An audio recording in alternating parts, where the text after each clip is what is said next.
only thing we have to Beer. is Beer. itself. Beer. So many choices. Only no function beer well without. Woohoo! Beer!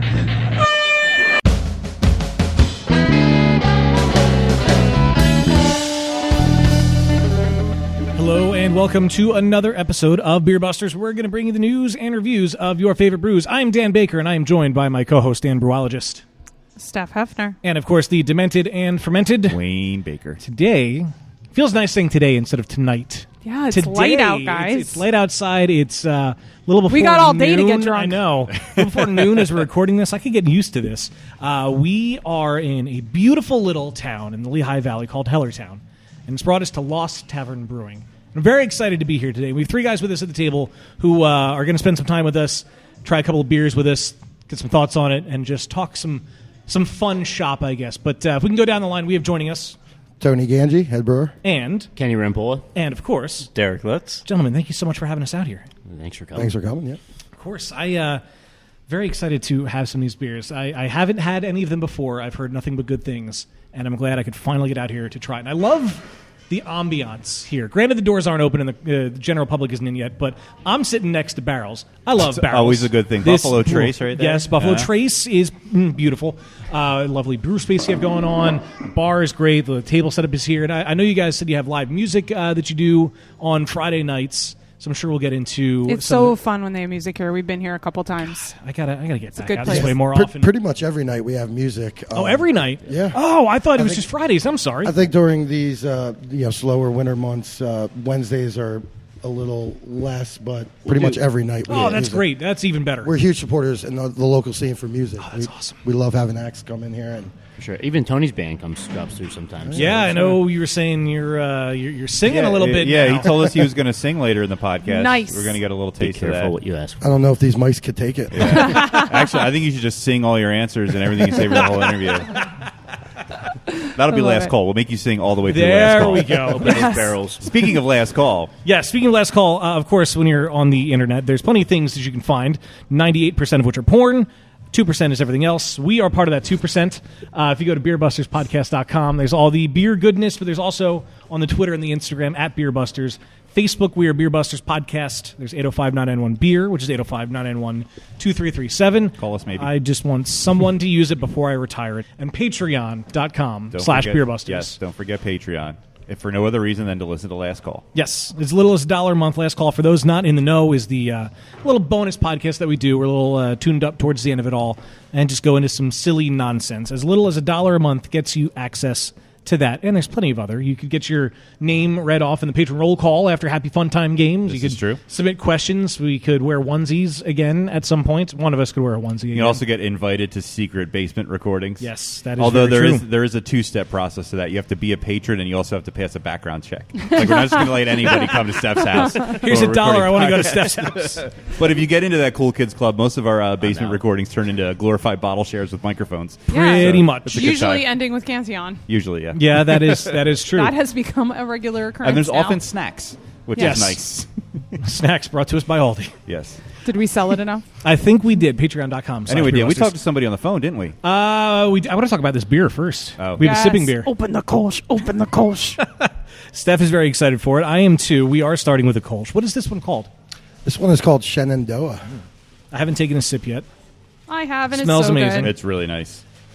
Oh, and it's named after a puppy. Yeah, I'll let Derek take this one here for at least the name section. Of the beer. Derek, you are allowed to talk. Yes, so I'm over here.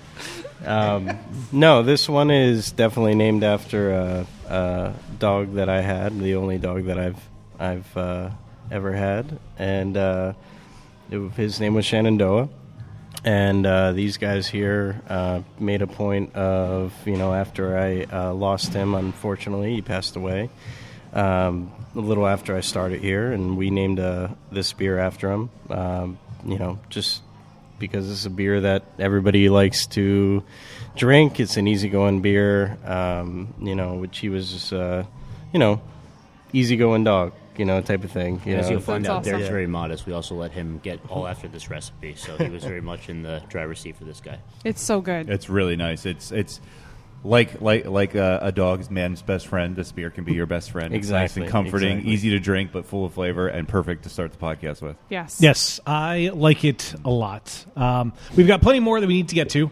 Wayne had mentioned this. We did talk to somebody on the phone. This is another one of those episodes where we are able to chat with somebody not in our I thought I immediate had area. a good segue, but it's cool. I just wanted to kind get of the felt beer. dead in the water. Don't worry. I wanted to get to the beer because I hadn't tried it yet. Fair enough. I am always excited when we have somebody on the phone. It's really cool to branch out a little further than our geographic area. Yeah, our Beer Busters tendrils are reaching all across the globe now through the magic of technology. Yes, we are one step closer to global domination in the beer world. This one's a little different, though. Instead of a brewery, or in the past, we've had a very smart scientist on who I'm still confused about every little detail about what he does, but it seemed really cool. We have joining us an author who has lived the life I want to live for the past 10 years. But he has done this for the greater good and traveled far and wide so you and I don't have to. Because we have Volume 1 in a series of books, Craft Beer Country. This is in search of the best breweries from the South Pacific to the Pacific Coast, recently released. Joining us now is author Kirk Richardson. Kirk, how are you? Doing great. I'm sitting here having a cherry gosa to get the evening started and get the interview started. So Oh, that's I'm great. just getting warmed up for the night. Very nice. Who made the cherry goza? Anderson Valley. Oh, that's a phenomenal beer. I think that might have been my first goza. Yeah, that's a good introductory It's goza. so great. If you're going to start with one, that's one to start with. I agree. I just went down there and did a book signing and came away with a case of those. So I'm running down on the last few, but thought I'd enjoy that tonight during the interview. Of course. Very nice. That's awesome. So we should probably get down to business and talk about the book, but I think we need to start a little further back. So you've done this journey. You spent 10 years on the road searching for the best craft breweries in America. I guess we should probably start off with what prompted that journey. Well, actually, I started doing food writing in about 2006. And as part of that, writing for magazines, I went and interviewed Deschutes Brewery out in Eastern Oregon, which makes a number of great beers. And then also being Coffee down in Eugene. So that's really what got me started. The actual book project was 3 years. You know, I've been food writing and writing about beers for, oh gosh, I guess it's 13 years now. But the actual book I started about 3 years ago. So what prompted me is my editor told me I needed to go do some interviews and put together some articles on craft beers, and Oregon is a great place to do that. So that's kind of where this whole thing started, and my interest started in craft beer. And then you decided that you hit all the great beers in Oregon and you needed to broaden your horizons? Well, sort of, yeah. Yeah. I had people who were telling me that they really liked what I was doing and encouraging me. They liked the magazine articles, and they encouraged me to write a book. And that went on for a long time. So at a certain point, I just decided I was going to jump into it. And I saw a bigger opportunity. Like you say, Wayne, I was looking outside of Oregon's borders, and my initial plan was to write one book and try to cover the whole country. And then I realized pretty soon on that there were so many great breweries out there that I needed to divide it up into regions. So this was book 1 of 4. And my next plan, of course, is to come out east and do an East Coast book that stretches from the Northeast all the way down to Florida and in the Caribbean. If I can find a brewery on an island somewhere that's worthy of making the book. So. Yeah, I was wondering that too. 'Cause we had seen that the next one is going to stretch down that far, and I don't know that I've heard of any island breweries from down there. You know, there's I don't know off the top of my head, but there's got to be at least one craft brewery, pretty much anywhere at this point. Yeah, you would think, right? Yeah. Definitely. So you mentioned this is the first in a series. You started in your home area of Oregon. So what is the actual geographic region that this first book covers? The first book covers, I started in Hawaii. So it's the South Pacific to the Pacific Coast. Well, in truth, the only brewery that I have in the South Pacific is Maui Brewing.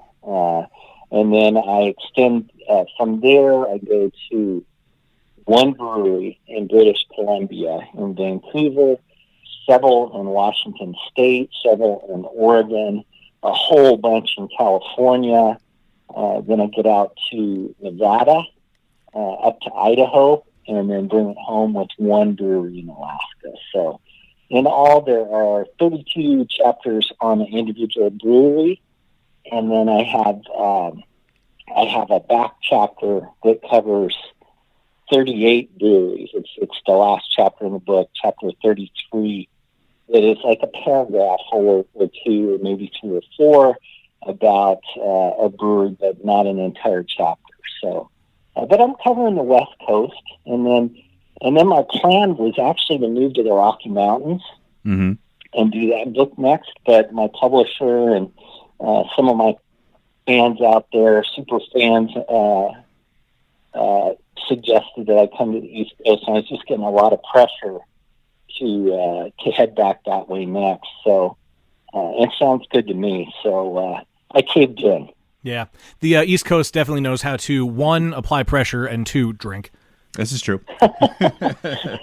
So this one, the first volume, came out in October of 2018.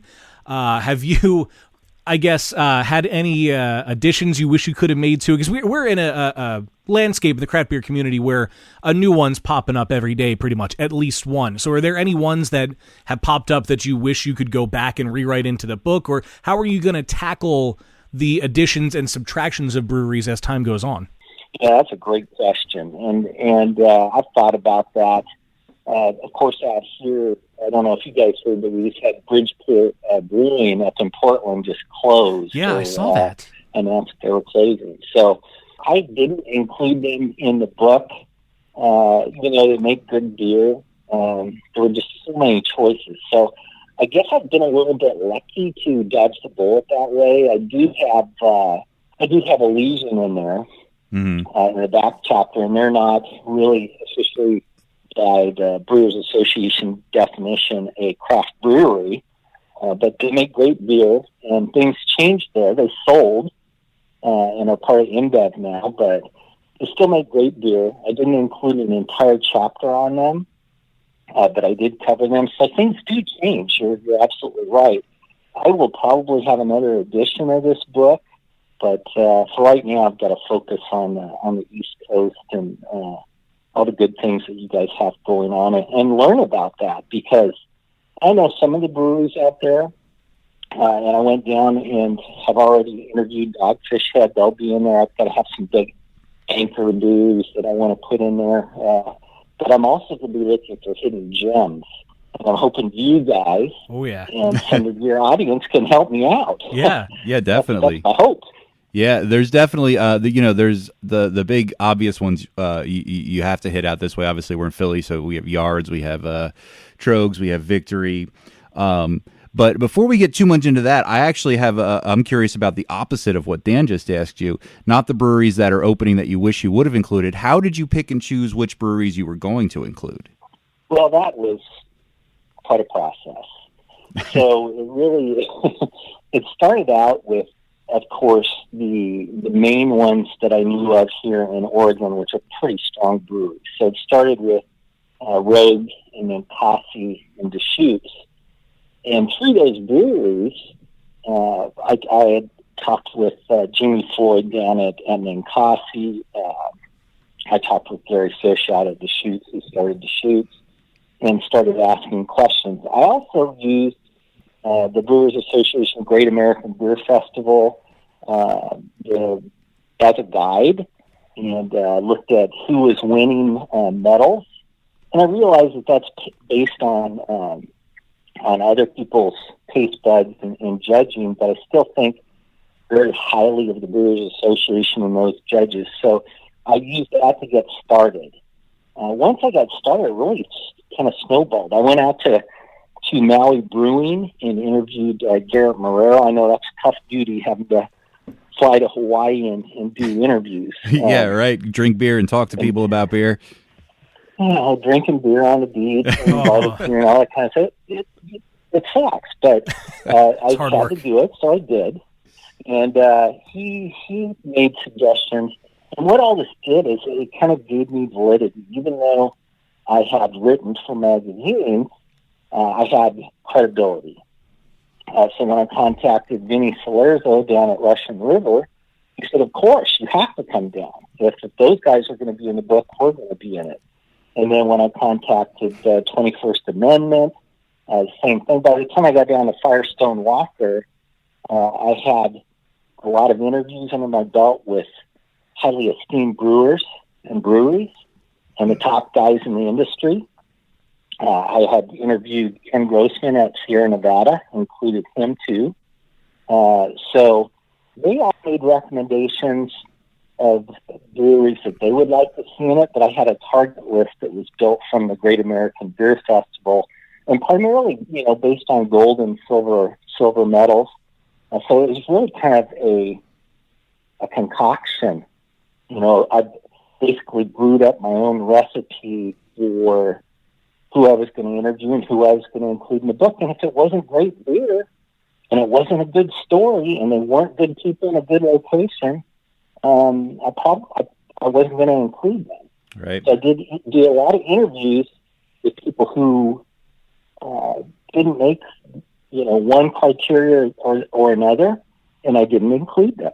Yeah, and if you had included everybody that you did an interview with, I mean, you'd have well beyond a 4-part series. Yeah. I mean, it's a good thing, one, that you split it from one book into 4, but even going beyond that, it would have been just endless at that point. Is there anything that that stands out well beyond everything else, or one brewery that's, out of all of them, the big must-go, must-see? Oh, my God. I know that's a tough question, sorry. Yeah, the next question is, which one is my favorite? Which of my children is my favorite? Right? Yeah, exactly. I've learned to stop asking people what your favorite beer is, what your favorite brewery is, because it evolves. It always changes. Well, that's a fair question, and I get asked that a lot. And my answer is, my favorite's very on the season. I had a lot of great experiences out there with great brewers and breweries, a lot of little surprise turns and twists and turns in the road, things that I didn't expect to like that I ended up liking. So I had a lot of favorites. But favorite breweries, man, I'm not even sure I could give you an answer on my top 10 if you had my arm twisted behind my back, and it would be tough. I love so many of them, guys. I mean, there's just some fantastic stuff out there. And I have been out to the East Coast and had some great beer out there. So I'm really looking forward to some of your breweries out there. But, yeah, that's a tough question to answer.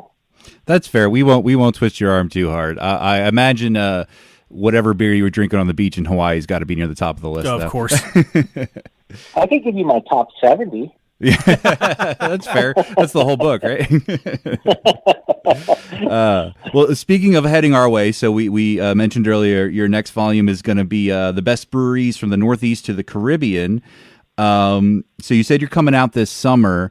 Do you have a timeline yet for when you think that book's going to be ready to go, or are you just kind of feeling it out? Considering the first one did just come out, I'm sure you're not too far ahead. My game plan is to actually try to get that written.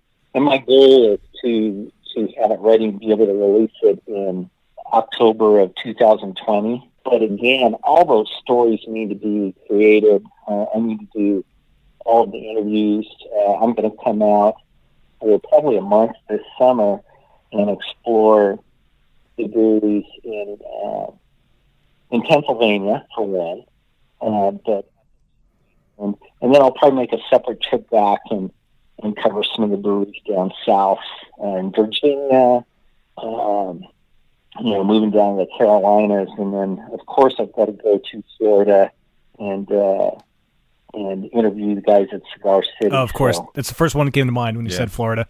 I want to lean on you guys and the folks that I know back east, and if there's something worthy, I'll put it in there. But I'm not just going to go out and put a brewery in there just to say, I found a brewery in Puerto Rico. Right. Just to give just to put one on the map. I won't do that. There's a lot of good ones in our general area. We may be biased on our geographical region, but like Wayne had said earlier, Trogs in Hershey, Pennsylvania, in Philly, we've got Yards, we've got Victory close by, and those are just the big ones that people would know. On a wider scale, there's a lot of better, smaller ones here. Now, I'm assuming you have a pretty good mix in your collection, at least from the first volume and going forward, of wider distribution to local.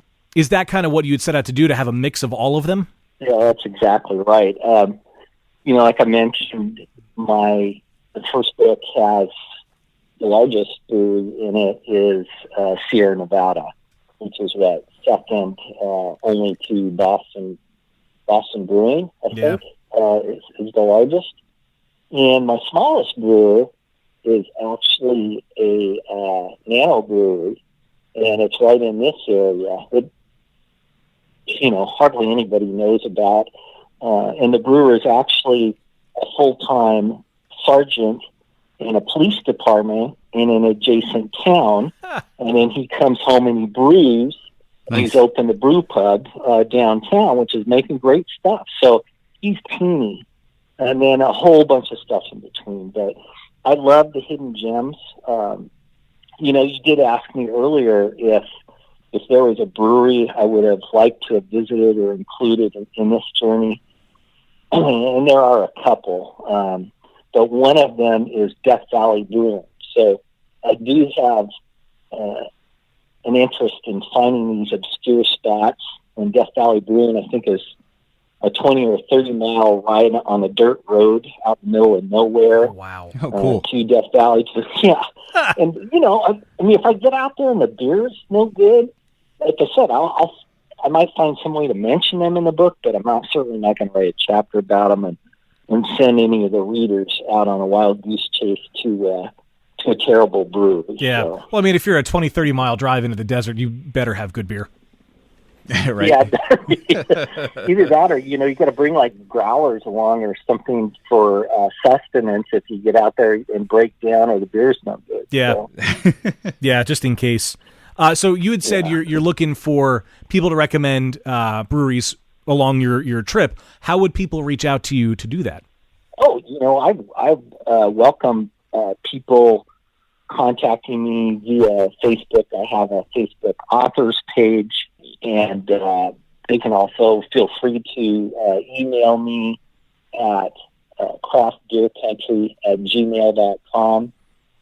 So, one of the things that I've wanted to do in all this, and one of the things that I've noticed is that, it sounds a little bit cliche, but beer brings people together. Yes. And so this is an opportunity to me. I've made so many friends.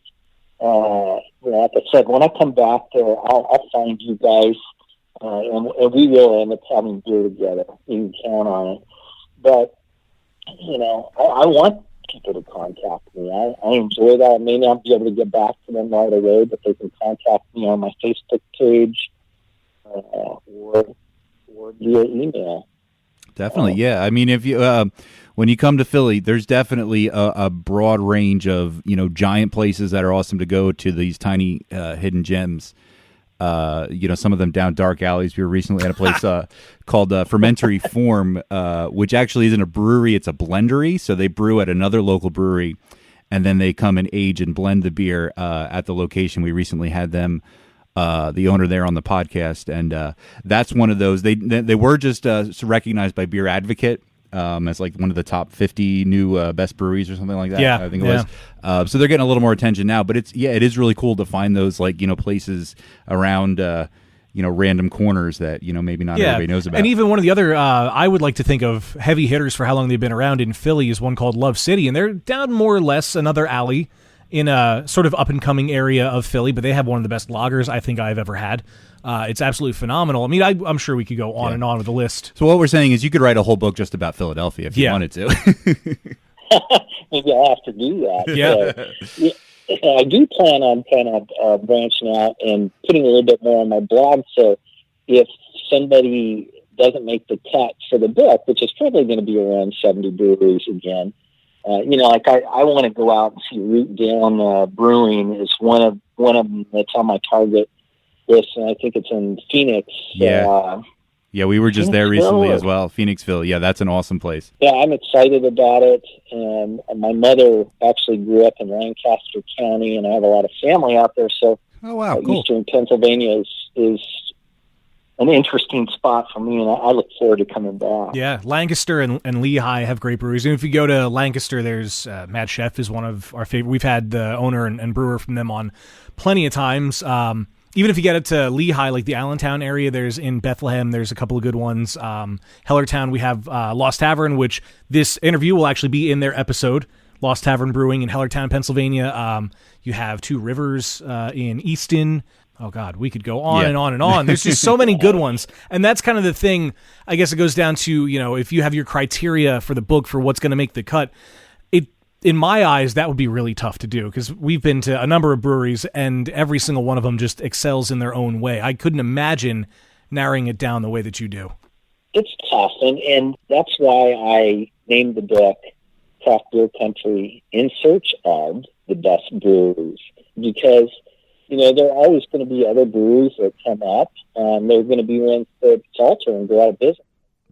So things are going to change. I mean, you're right, and we don't even know what's around the corner next and what amazing flavors or even a style spin-offs are going to come up that we're going to be crazy about even by the time I get back there this summer. So it's kind of exciting, and I don't mind that, and I don't mind going back and doing a second edition at some point and putting new breweries in and maybe have to subtract some out. So I'm fine with that. Well, one observation, I've noticed that not just for myself, but you go out to the breweries now and people are actually talking again. And I think that's one of the fantastic things about the whole craft beer movement is, people are on their phones and everything, and that's fine. But people are sitting at the table and they're talking and they're laughing. And there's a brewery, Boise Brewing, in my book, and they actually give you half off, I think it is, something like that, on a pint of beer if you turn in your cell phone. I think they have on a Monday night, and they put it like in an envelope, and they store it until you're ready to leave. Man. But they have no TV monitors up. And I know I'm a huge sports fan, so you might have a few of those in Philly. I'm not sure. Oh, just But, a couple. A couple. That was a little bit of an adjustment for me not to have the monitors, but what it forces you to do is stare at all the beautiful colors in your beer, and beer is beautiful, and to talk with the person across from you, and it's kind of, I think, brought back the art of conversation. Yeah, it's a really unique idea. I've never heard of it. Yeah, me neither. Anything like that. It's kind of funny because the first thing I thought was our third co-host, Steph, who's not with us right now, but she cannot drink a beer if she cannot check it in on Untapped. Yeah. So there is no way she would be able to sit at a bar or a brewery and drink and not have her phone on her. She would go crazy. So looking a little further ahead on the third and fourth volumes in this series, can you tell us a little bit about the areas that those will be covering? Well, third and fourth, so, like I said, my original plan was to do Craft Beer Country. Each one of these, the covers are all designed, so each one of these is Craft Beer Country, and then it's In Search of the Best Breweries from, and so the third will be In Search of the Best Breweries from the Rocky Mountains to the Southwest. And I've actually done a few of those interviews already. I'll probably have to do them over again. But my plan is to go clear all the way up to Yellowknife, which is one of the furthest cities north in Canada. It's up in the Northwest Territories, and do an interview at a brewery up there, if they're still around by the time I get around to that volume. Right. And then all the way down into Texas, which has the Texas beer scene is really, for craft beer, is really heating up. No pun intended. There are a lot of craft breweries that are they're doing well down there, and I have some favorites already.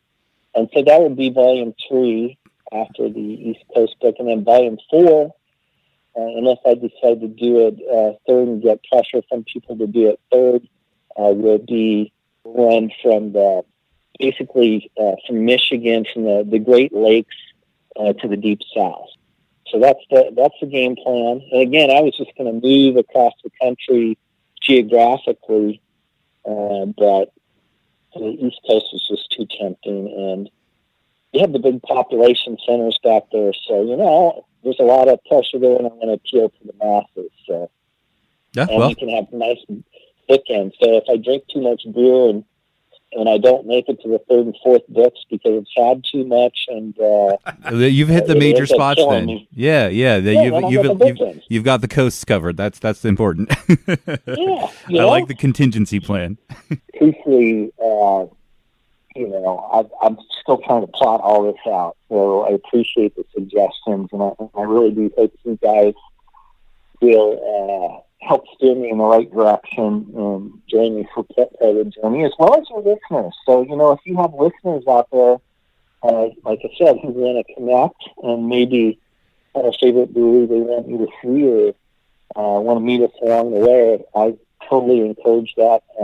It brings people together. So Yeah, and you said they can get a hold of you on Facebook on your author page or craftbeercountry@gmail.com. one other resource for them is craftbeerbooks.com. That's my actual mascot book. Set up that website for me, so they can reach me through that, and they can also find out about the book there and order it. Of course, it's on Amazon.com, and it's in a lot of Barnes and Nobles out here. But I would love it if you guys ask for it at the Barnes and Nobles out there. They'll stock it. Cool. Well, Kirk, it was a pleasure speaking to you. Thank you for taking some time to chat with us about this. And, of course, we look forward to meeting up with you for that beer when you come out our way. Well, I'm going to count on it, guys. You can't wriggle out of this one. So. Hey, yeah. Well, you got my number now. So. That's true. Kirk, thank you so much, man. We'll steer everybody in the direction of the book, and hopefully they will send some recommendations your way as well. All right, guys. Thank you, gentlemen. I really appreciate you. I'm going to go out and have some beer. Huge thanks to Kirk Richardson for joining us on the phone. That was great. And hopefully we can get our hands on a copy of the book cool. and see some of the best breweries that are out there. But that brings us to where we are. We are, as we said earlier, in Hellertown. We are at Lost Tavern Brewing. Couldn't be happier to be here. We're starting off with the Kolsch, the Shenandoah. Beautiful beer. How long has Lost Tavern been around? 2016, July 2016 is when we opened our doors. I would say it's been preconceived, obviously several years before that. Mm-hmm. Unfortunately, Robert Grimm, our president and partner, could not be here today. He's actually out in Harrisburg. There's a Brewers of Pennsylvania symposium. Oh, wow. A lot of being talked about some of the tax law changes and yeah. things like that. So he really wanted to be out there for that. So he apologizes for not being able to make it. Sends his love. Yeah. He's fighting the good fight. Yeah. Always need somebody like that on your side. Yeah. The Avengers had probably had somebody on their side like that. I don't know who it was. I just threw that out there. Stark Brewing out of the basement of Avengers Tower.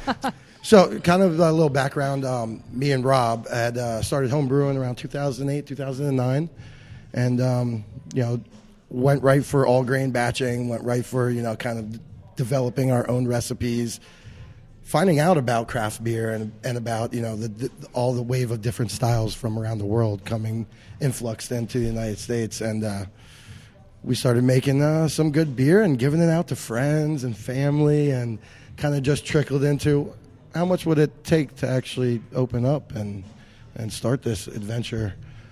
We had known there was another local brewery that had done it, kind of in the garage type deal, and was legitimately licensed to do so, but kind of got in that way with very small system.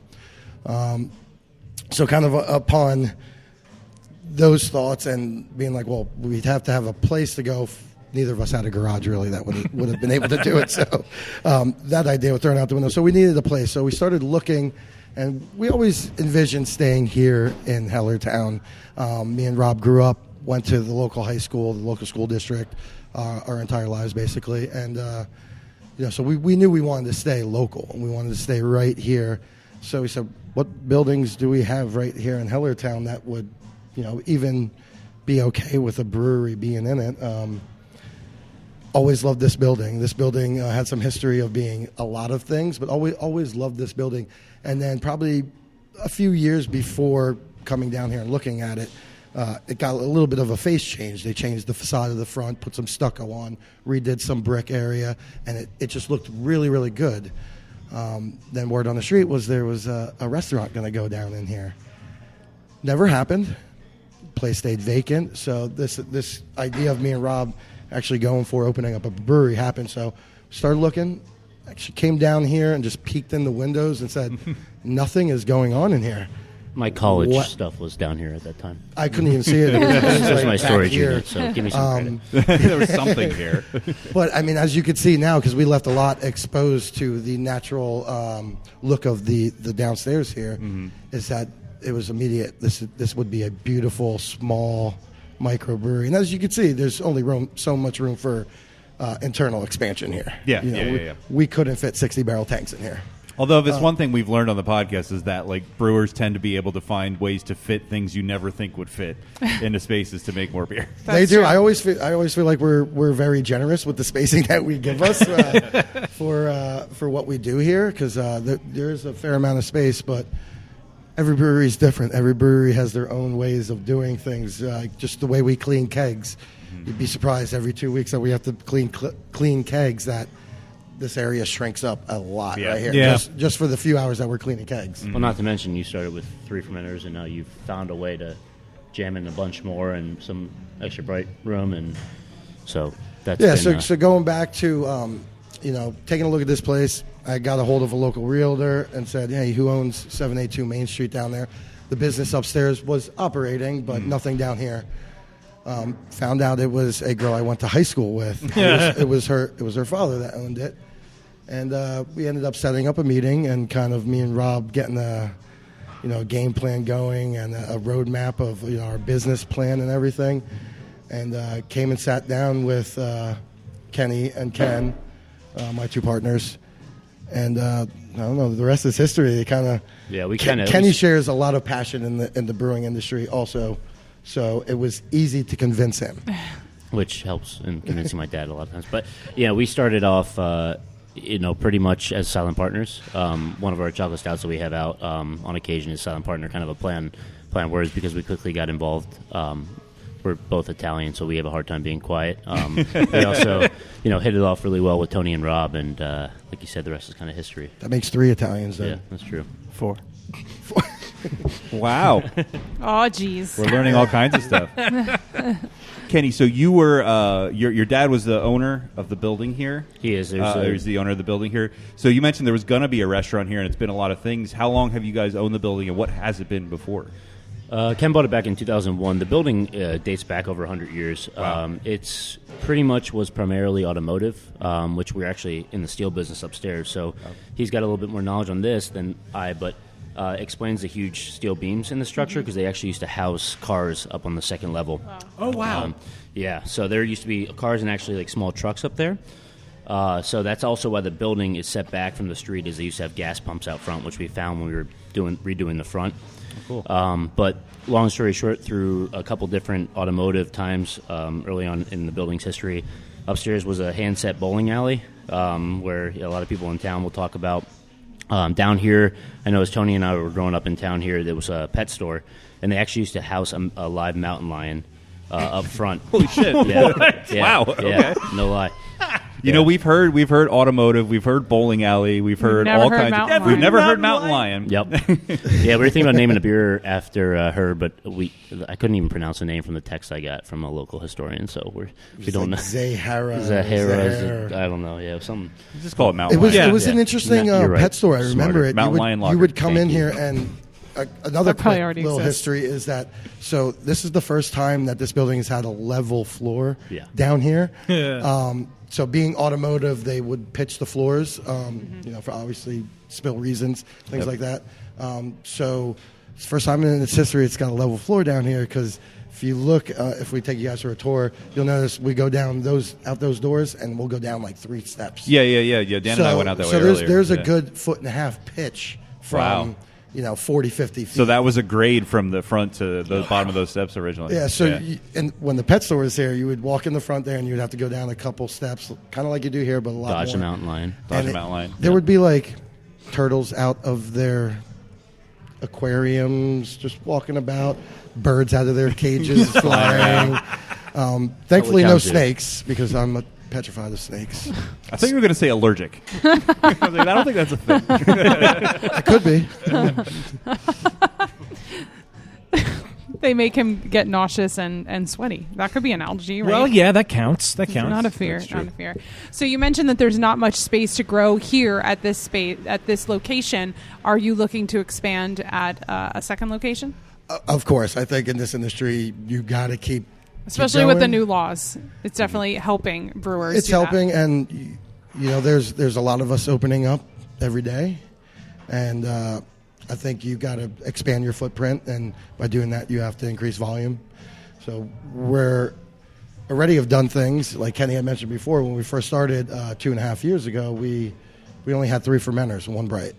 Since then we've added 2 more fermenters at the 7-barrel size, but then also the double 15-barrel fermenter and an additional bright. Yeah, that'll be part of helping us out. We're in the process of construction for a second tap room in Bethlehem. So just down the road here, but it's going to be more of a tasting room experience and going to be a nice branch off, I think, for us. And that's going to be right on Main Street in Bethlehem? Right on Main Street, yep. Right across from Hotel Bethlehem in one of the oldest continuing operating bookshops in America / the world, I guess. Why can't I picture where that is? What? Do you know where Hotel Bethlehem is? I'm sure I would know it if I passed it, but I can't think of it. The meadery also has a spot in that building. They actually open up they're opening a second location. They've moved out of that space and they're opening down on 3rd Street close to Bond Place, our neighbor down cool. here. Yeah, and then we'll be kind of like I love Sam. Yeah, Sam's great. He's the man. He's the man.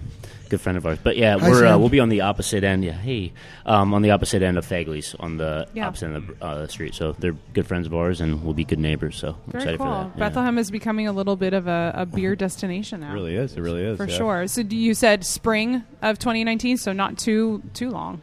Yeah, I don't want to well. pinpoint any dates. Fingers crossed. So We're hoping spring. We're serving out there. Gotta level the floor.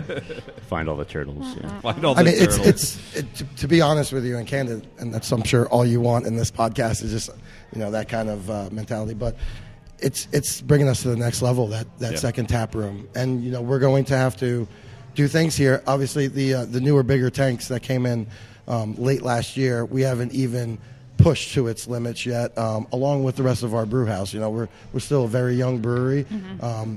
We're still trying to dial in. We brew a lot of different beers here. Mm-hmm. We're going to eventually start to have to dial into more of a rotating, with obviously keeping up with newer beers always. But I would say well over 50% of our beers that we brew here are brewed for the first time. That's going to be exciting. We do repeat. We have a nice, good plethora of solid staples, but we brew a lot of new beers. So that kind of model, when getting to the next level, becomes, I believe, tougher and tougher. It does, yeah. But it ultimately, we need to increase volume. So we're going to be pushing this system along with other ways of getting more volume. I'm curious about that. What's your other ways to increase volume besides where we're at right now? Well, I don't want to name drop any places, but contract brewing. So yeah, that's what I assumed you meant. Yeah. So we're going to push this one as much as we can.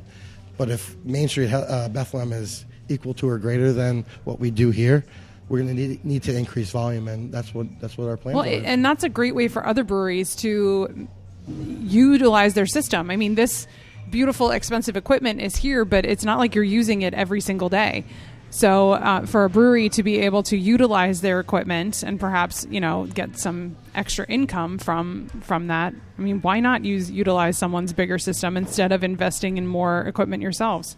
I think it's a smart idea. I think it's a really smart idea. I'm curious to know, though, as a brewer and assistant brewer, are you guys scared at all of taking your recipes to a brand new, handing them over to a new system that you haven't caressed and learned all the kinks of, and Absolutely, especially because the brands that we've chosen to do in that route are core brands. We're not we're not just saying, hey, let's brew a double New England with lactose that's going to be new, this hop combo. Right. We're taking core brands because I still want to brew all those fun beers here. Yeah. Yeah, definitely.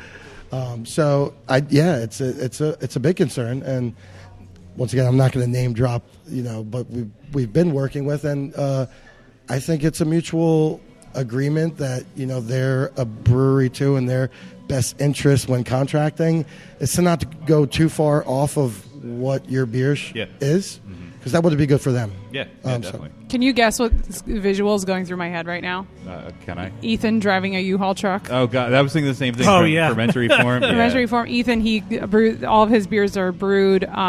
He's a blendery, not a brewery. So the beers are brewed at St. Ben, and then the wort travels from St. Ben to the blendery in a U-Haul truck. This is the guy in Philly, right? Yeah. Yeah. I want to witness this one day. Yeah. I want to do a video of him driving his wort in a U-Haul Ethan, truck. I want to meet you. Yeah, he's pretty Ethan cool. is We had a awesome. lot of fun there. Every guy named Ethan in the beer industry is pretty awesome. So far, so good. Yeah. 100% success rate. Yeah. But you mentioned about, we said the same thing with him. Like, it's really cool. Like, they have a brewing system that's sitting there idle most of the time, and not making the money. So if somebody wants to come in and brew beer for contract brew for another brewery, or brew for a blendery or some project like that, like, why not? The equipment's there. If it's not being used, it could be making more beer more often. We're like very blessed to have a lot of very good regional and local breweries close to us, right? So I mean, some of these guys have been doing it for a long time in the contract game, as well as some neighbors here that we can also kind of maximize some capacity with doing some collabs with. We've been messing with that a little bit for the last year and a half here. As far as, I mean, you mentioned some of them already in the local area here that are just very talented breweries. So it's going to be a challenge. I think it's a fear, but that we're not the first one to jump in their brew house, and they're very talented brewers. So. As our team is here, so I think there was a time where you heard the phrase contract brewing, and there was this stigma to it. Like, if your really brewery was. contracts brews, then your beers are terrible. And I think now that people understand contract brewing and what it can do for a brewery, I don't think that's the case anymore. I mean, look at frickin' Bolero Snort. Yeah, sure. I mean, people are waiting in line for their beers, cans, and they're still at Windridge, right? yeah, their beers are brewed at Windridge. Yeah, and they don't even have their own place. there's a ton of examples. I mean, and you look at the build out process here was 12 months ish. I mean, we have longer, short and long term plans, and we have luckily, like I said, blessed to have some people in the area that are going to help us out, and we don't plan on slowing down anytime soon, so we'll see what that brings. But Yeah. And I think there's more of an understanding on the consumer side of the industry now what it actually takes to open up a brewery. Like you talk about, just setting it up in a garage and having a small little system, and you sort of getting in that way. But it doesn't take long before you have a demand you can't meet, and you have to expand, and you have to have more equipment, and that's money, and that's time, and that's like. And I don't think there was always that understanding amongst consumers about like how much work it actually takes to get that beer into your glass. And so, if you do have to do something like contract brewing to keep up with demand, that's just smart business, So you mentioned that you guys brew a bunch of different styles, and that a lot of times it's the first time brewing it. How much do trends and consumer demand guide what you're brewing, or how much is it you just want to brew what you want to brew? Derek? Yeah, Derek, you haven't said anything in a while. Oh, I'm sorry. He's just entranced by your. I know, it's amazing. We're all around all the time talking to each other, and I'm just enamored by the conversation. Good word choice. Thank you. I mean, personally, I think that it's a fine, meshing of those two things. All of us have different flavor profiles that we look for in beers, and I have different flavor ideas than Facundo does, who's another our assistants in the brewery here along with me, and then Tony, Kenny, and Rob. We all have different ideas of what we're looking for in beer, but we all kind of come to this generalization of what we need to have here on tap. I would say that we do the New England IPAs, we do, the Kolsch like we started out with, different Belgian-style beers. We have stuff in barrels. We kind of try and blend it all together to have a very thought out tap list. Yeah, if I could chime in here, I feel like it's not our motto, but it easily can be. Is like we feel like we have a beer for everybody. Exactly. From a lager to a lactose fruited sour. We kind of hit all marks, and I think in this industry, especially nowadays, with a lot of certain styles being up in the forefront of things, and it's kind of dicey right now. A lot of people, I'm going to name drop New England style, but a lot of people, they're brewing the crap out of them because the consumer wants them. But some of those consumers are getting tired of them, and they're getting to a point where finally, they want, yeah. But there's still a huge portion of those people that love them, Yeah, and to have 'em there's around. going to be another influx of more people that love them. In my mind, it's cover all boundaries, cover all aspects. And I think we had the foresight, or you could call it luck, of having 16 taps on, right? And that's Right. kind Yeah. of given us the flexibility of absolutely. saying, hey, we have 2 hazy IPAs on. We even had a lager on in a couple weeks. Let's throw one in. We got the tank space. We got the time. Always have a lager on. Right, we try, but it's like we said, we're little more constrained a difficult, little yeah, bit with yeah. capacity here. But we're always trying to our official slogan per se, or brand is honor the past and craft the future, and I think that really sits well with what we try to have on tap. Is continue to do, and our guys do an awesome job of continuing to educate themselves on classic styles while we try to make sure that we're giving the modern day consumer what they want, So as a brewer and an owner, I will always brew beers that will, and this might sound selfish, or I will always brew beers that will pay the bills. And that is a very broad statement, because I feel like because we opened up with a broad range of styles and going kind of from polar to polar, we've created a clientele that's followed by that. So we have the people that like lagers or pilsners or California commons, those going beers, and then we have people that love the heavy New England doubles and the sours. But they all mesh together. I don't think we would be the success that we are without that mesh. Yeah. So in my mind, those traditional styles are traditional for a reason. They've been around for a long time. People like them.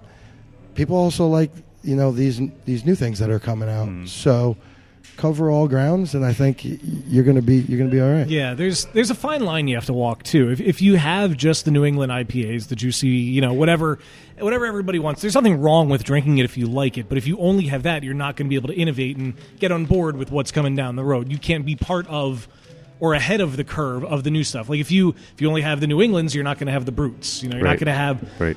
sours or fruity beers that people might be crazy Or about. the styles that no one's done yet. Yeah, you won't be able to innovate on your own. You got to be a risk If you taker. funnel yourself in, you better hope that trend never bucks. Yeah. You better hope it stays like that, because if it doesn't, you're not going to be able to rebound, and it's going to be tough. I think we had the interesting challenge too coming into Hellertown. I mean, this wasn't like where you think that a craft brewery would drop, right? I mean, we have a couple bars in here, some really nice hidden restaurants, little hidden gems. But our general consumer that came in they wouldn't order something on our list. They'd order Yingling, or they come in. Well, why don't you have that? Yeah. And introducing them to this whole business model that's blown up in the country, it was a fun challenge, and we wanted to make sure that we had beers on tap that they'd love, but also it's been really fun to educate them on new styles and some of these more trendy style beers. It's been cool. So do you think that opening up in the midst of this boom, for lack of a better word, has been a positive experience, that you're kind of along for that train with all these other breweries popping up, or are there challenges to be one of the 7,000? Yeah, because I think it goes. I think it goes beyond the direct industry and market. As craft breweries are booming, you got a lot of other craft niche-y, boutique-y things coming in that are popular right now. Even just in the alcohol sector. I think it's just, Distilleries are becoming hip. Cider is becoming hip. Kombucha. and the ingredients made to do those. Now we have local hop farmers trying to, and I know you got to be right in your region of what hops you could grow. Right. You can't just grow any hop, but they can grow some, so why not grow them? So you're getting these small micro hop growers. You're getting maltsters taking malt from 100-mile radius of their malt house. Deer Creek's Sitting right there, yeah. We love those guys. Yeah, they're awesome. So, you got a lot that happens while this all happens. Right. And I said it before, outside of the industry too, the whole boutique, the whole niche, buy local, buy fresh. That is big right now. Look at the farmers market trend right now. Yes. Yeah. It's just awesome to be part of, it's like being working together to make sure, like, bring up the town. We have like a local chocolatier that Tony tries to work with as often as we can. And he's got a kind of a national brand that a lot of people don't know he's in Hellertown, but it's Dolce Patisserie down here. He won the Sweet Genius on the Food Network. Food Network, yeah. Food Network. Really cool. Yeah, you should stop down there before you leave. He makes amazing stuff. But we're doing a chocolate tasting coming up in a couple weeks with him. But it's cool to work with these local companies and try to support. Well, and here local. it's not just Hellertown, but the Lehigh Valley as a whole. I mean, you have your Lehigh Valley Brewers Guild group, but it seems like the businesses in the Lehigh Valley as a whole just support each other and hold each other up. Yeah, there's the saying, a rising tide raises all ships. I couldn't think of the phrase. I was thinking of that, but it just didn't form. Yeah, it's in the notes. Check your notes. It literally says it in quotes in the Does notes. it really? For real? No. Yeah. Mm-hmm. I guess I didn't get that Oh far. my God! Here it is. A rising. I'm the only tide one who read raises the all notes. ships. That's right. It's literally It's right there. literally in quotes. And like I Try, said, Tony. it goes beyond the direct industry of Yeah. this, but it's something that networks and helps all. And us I, all well, out. I think that sort of like local small business is more conducive to collaboration even across industries, because like it would be really difficult for you to partner with like a big national corporation to do something, for like a crazy ingredient within a beer or something like that. Who just did that with Wawa coffee? Yeah, well, well, Wawa's not like a huge. I mean, they're still fairly that's regional. regional. Yeah, that's still regional. But like the chocolatier down the street, like, oh, let's do something together. Yeah. Like, it's a lot easier to go to a small business owner and come up with crazy ideas than like a company that's going to be like, no, you have to go through this whole triplicate process to do whatever. So yeah, I think the whole boutique-y thing, as you said, is kind of like everybody like is kind of in the same headspace, even if you're doing completely different things. Yeah, we work from like Kenny said, chocolatiers, coffee roasters. He's going to be on Main Street Bethlehem. He's on Main Street Bethlehem, right off. It's not a beer, but we're still going to have it. So we make a cider here, and that cider is fresh right up the road. Here is Bechtold's Orchard, about less than 2 miles up the road. Is here that the outside of- green thing that's in front of you? That is not. Thanks, Facundo. That is my punishment this morning. The other brewer assistant brought in some Steel Reserve. I don't even know what this is. It's delicious. Toxic Have you juice? tried I it? mean, It definitely looks like the ooze from Ninja Turtles too. or Looks some like the color Toxic of my Avengers. Wow. So I want to talk about the beer that Yes. appeared in front of us, because Yeah. I Yeah. took a sip and it was not at all what I was Oh, expecting. I did Going not from a take sip. Kolsch here is Is this the common?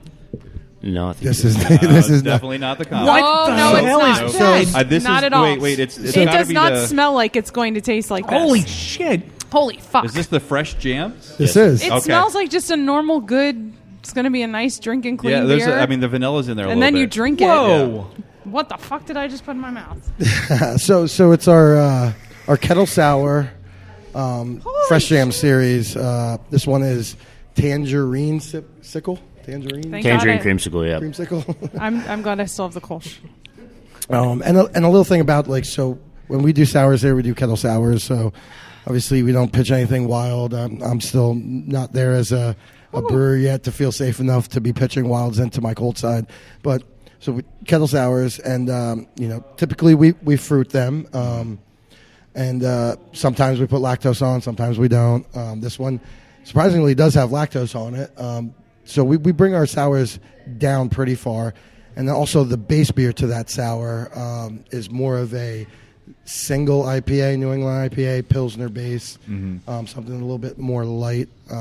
Not a whole lot of body in it. It's more on the lighter body style. Where some of the sours that are out there now, the kettle sours, are a little bit heavier, creamier. This one always lies a little bit lower in that spectrum. But I think that makes it just that much more refreshing. Yeah. And I know we're sitting here drinking it in January, but I love it in January. I might love it more in July, but I love this beer right now. It's I bet a lot of people love this beer. yeah. I'm sure it's super popular. What I do like about it is how tart it is. Like it's it's a popular style. Like it's kind of getting that like that whole milkshake fruits, vanilla, sort of category, but it's still got a nice bite. No, to it tastes like candy. It does taste literally like tastes candy. like gummy bears. It does taste like it does candy, not. but It's like a candy beer, Yeah. and I can see why people would love it. It is, and we Steph and we doesn't threw love a whole lot of vanilla bean into this thing too, and Yeah, a lot of vanilla, lactose, Yep. and just to bounce out all of that acidity. That so it's tangerine too. Yeah. So it's a Yeah. citrus. So It's a did citrus you use, puree like, from a puree. That's what I was Yeah. going to ask. and not a sweet citrus. It's got that acidity to it to begin with. Yeah, and we added the puree more in fermentation, so you're getting a little bit more of the sugars fermented out from Yeah. that, opposed to waiting to the cold side or in the bright tank, which gets risky because you're adding sugar to cold beer. That's still obviously at our size we don't have filtration like a centrifuge and things like that. So there's still some suspended yeast up in that beer. Adding a bunch of sugars will just make that beer not as stable, and we do a fair amount of to-go beers, so we always got to be careful about how much sugar we add, Do you- post crashing. To go, that's in crowlers. Yeah, so we do growlers, glass, and crowlers. Our growler sizes are we're trying to get rid of the 32s because we have crowlers Crowlers now. are- We'll fill them, but we're just to carry the inventory on Yeah. when we're doing Yeah, 32. but 750s all the way up to 64s in glass, and then the 32-ounce crowler. Cans in your future?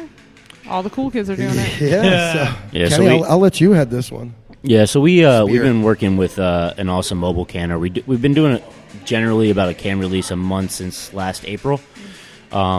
Usually come and go in about a day, 2 days. The cans, that is. But the local canner that we have is Magpie. They've been awesome to work with. A bunch of great dudes, and they'll come by for What's up, Jay?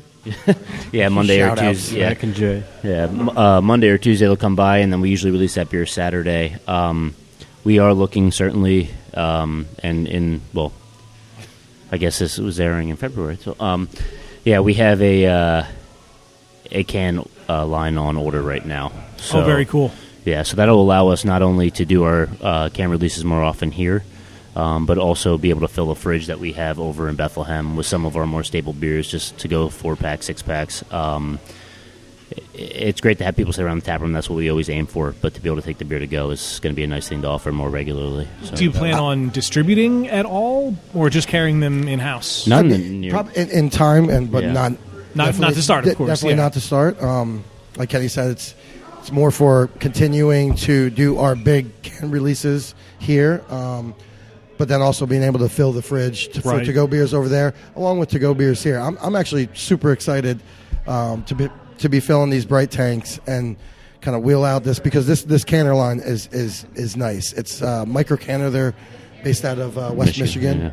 And they're a newer company, but their lines are so geared towards our size, but then on up to a little bit bigger. I think Breaker's the closest one that has a micro Yep, canner. up in Wilkes-Barre, Breaker has one. We went up and looked at it, but I'm just so excited to wheel this thing out when these bright tanks are filled and just can off 15, 20 cases for that beer for over at the bookstore Where are you going to put it?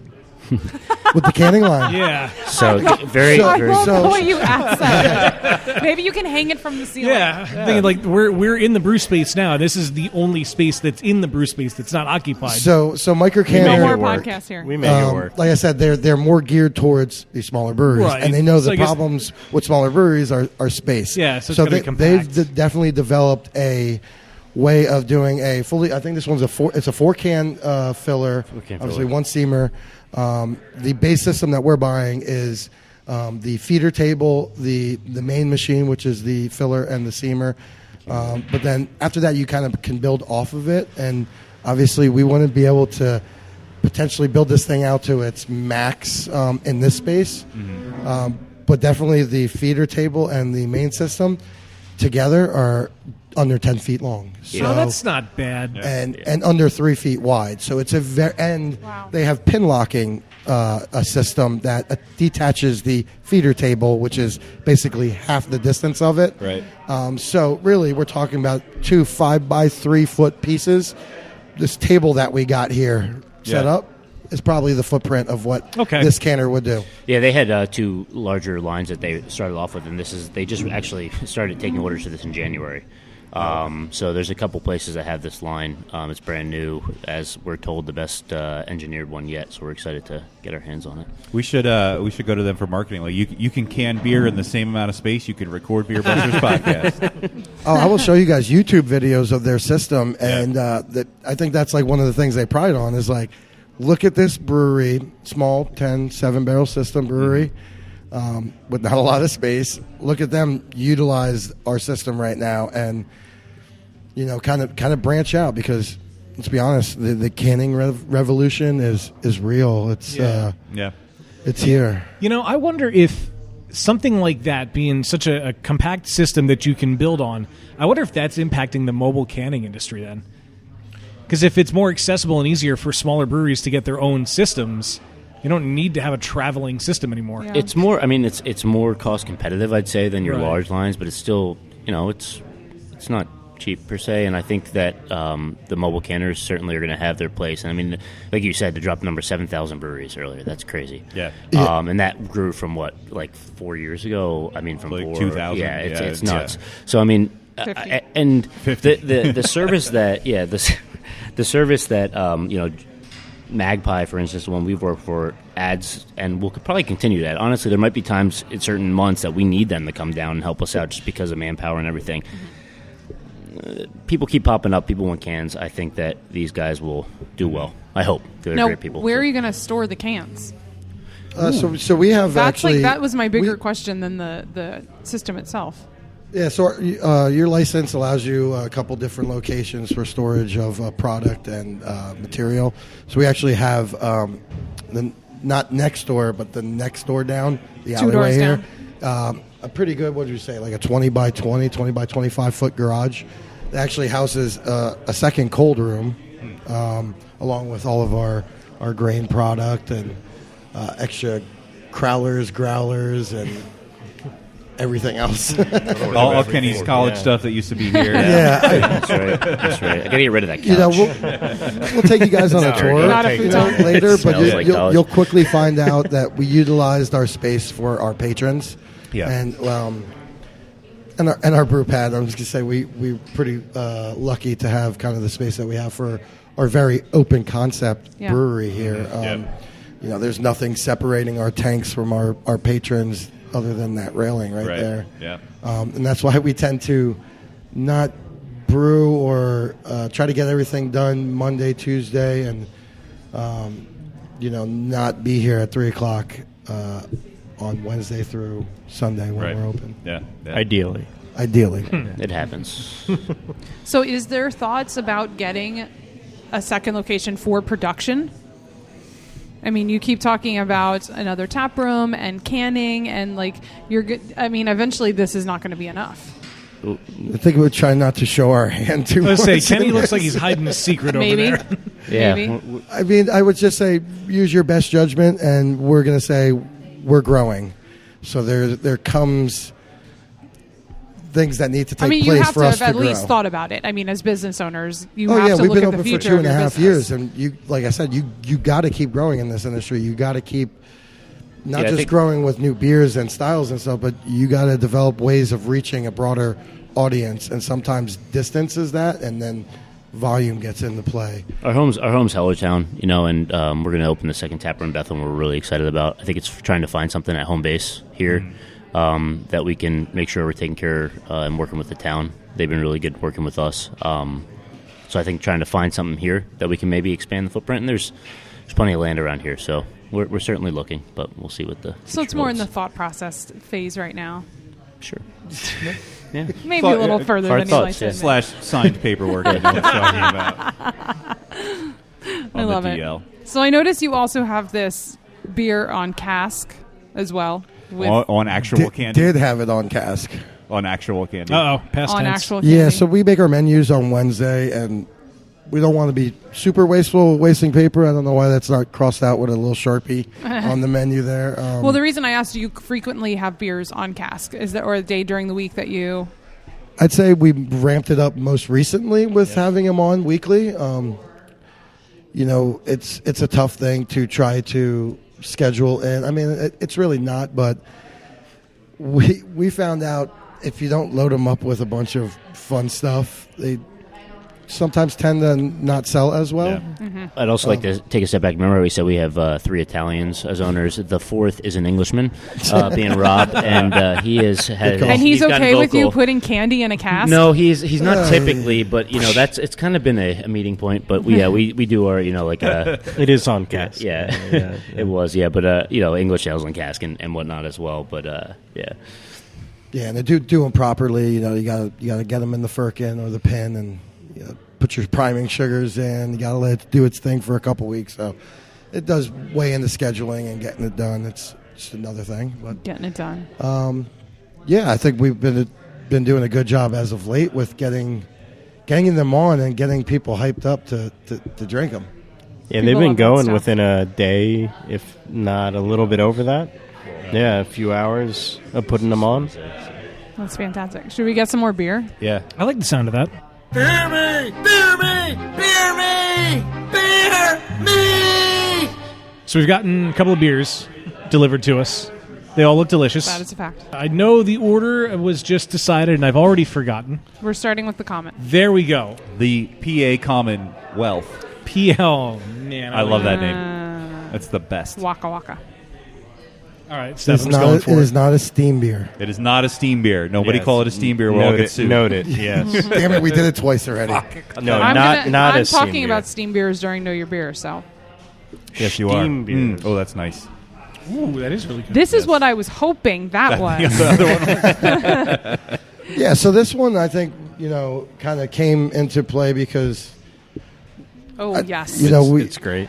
it's once again to us it's the brewer's choice for a beer to drink, not while brewing, because we don't do that. You got to stay hydrated. Not at all. Of course. So it's a funny take on kind of like a lager because you're using lager yeast, but you're fermenting at higher temperatures. We did ours at lower than your typical ale temperature, just to not push the envelope of the yeast that much, to give it more of a smoother character. But I think it plays the part of that everyday drinker, kind of like the beer you stole out of your dad's fridge when you were a kid, kind of thing. And we love it. It's been good so far here in the tap room and well received. It's really nice. I love beers that you can imagine just like having a pint or 2 or 3 Yep. and just like Or an entire keg. or just Now, yeah. now it's the beer that your dad steals out of your fridge. This is true. Yeah, right. Yeah. Well said. Nice job. And See, it- Derek doesn't talk much, but when he does, he's like Boom. Silent Bob. Drops. Word economy is very important. Snoochie boochies. Word economy. Snoochie boochies. No, this is perfect. This is the brewer's. It's clear, Yes. which I think is important. Stark contrast to the next one, though. Not that I'm jumping ahead to that one yet. It's We just, can jump ahead. Talking about current trends. yeah. The next one looks a little bit like orange juice. Well, maybe is. pineapple juice. It's kind of lighter. Blend. Yeah, so this one is a single New England style IPA, no lactose. I feel like we try to keep our lactose in our doubles. So it's a bold move, not going with lactose. Cotton. Yeah, I mean, I would say for the most part, a lot of our New Englands don't have lactose in them. Like I said, the doubles here and there will have them in there, but we typically don't try to put lactose in a lot of our New Englands just because we know there's a lot of those out there. And if we could distinguish within this big style here, I feel like we do a good job with kind of keeping them a little bit more bitter. Yeah, I was going to say, it's not very sweet where most other ones are. Nor, Yeah. in my mind, should a single be. When you get into your doubles, it's when some more residual sweetness shines through.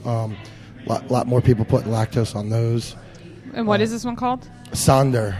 Super Melanie. What are the hops that are in it? I get like melon What about right Ashley? Citra, Mosaic, and Equinox. Equinox, yep. off. Super. It's actually good. Jack I like it. Yes, I said that out loud. I often compare the New England IPAs that I like the least. I don't like many of them at all.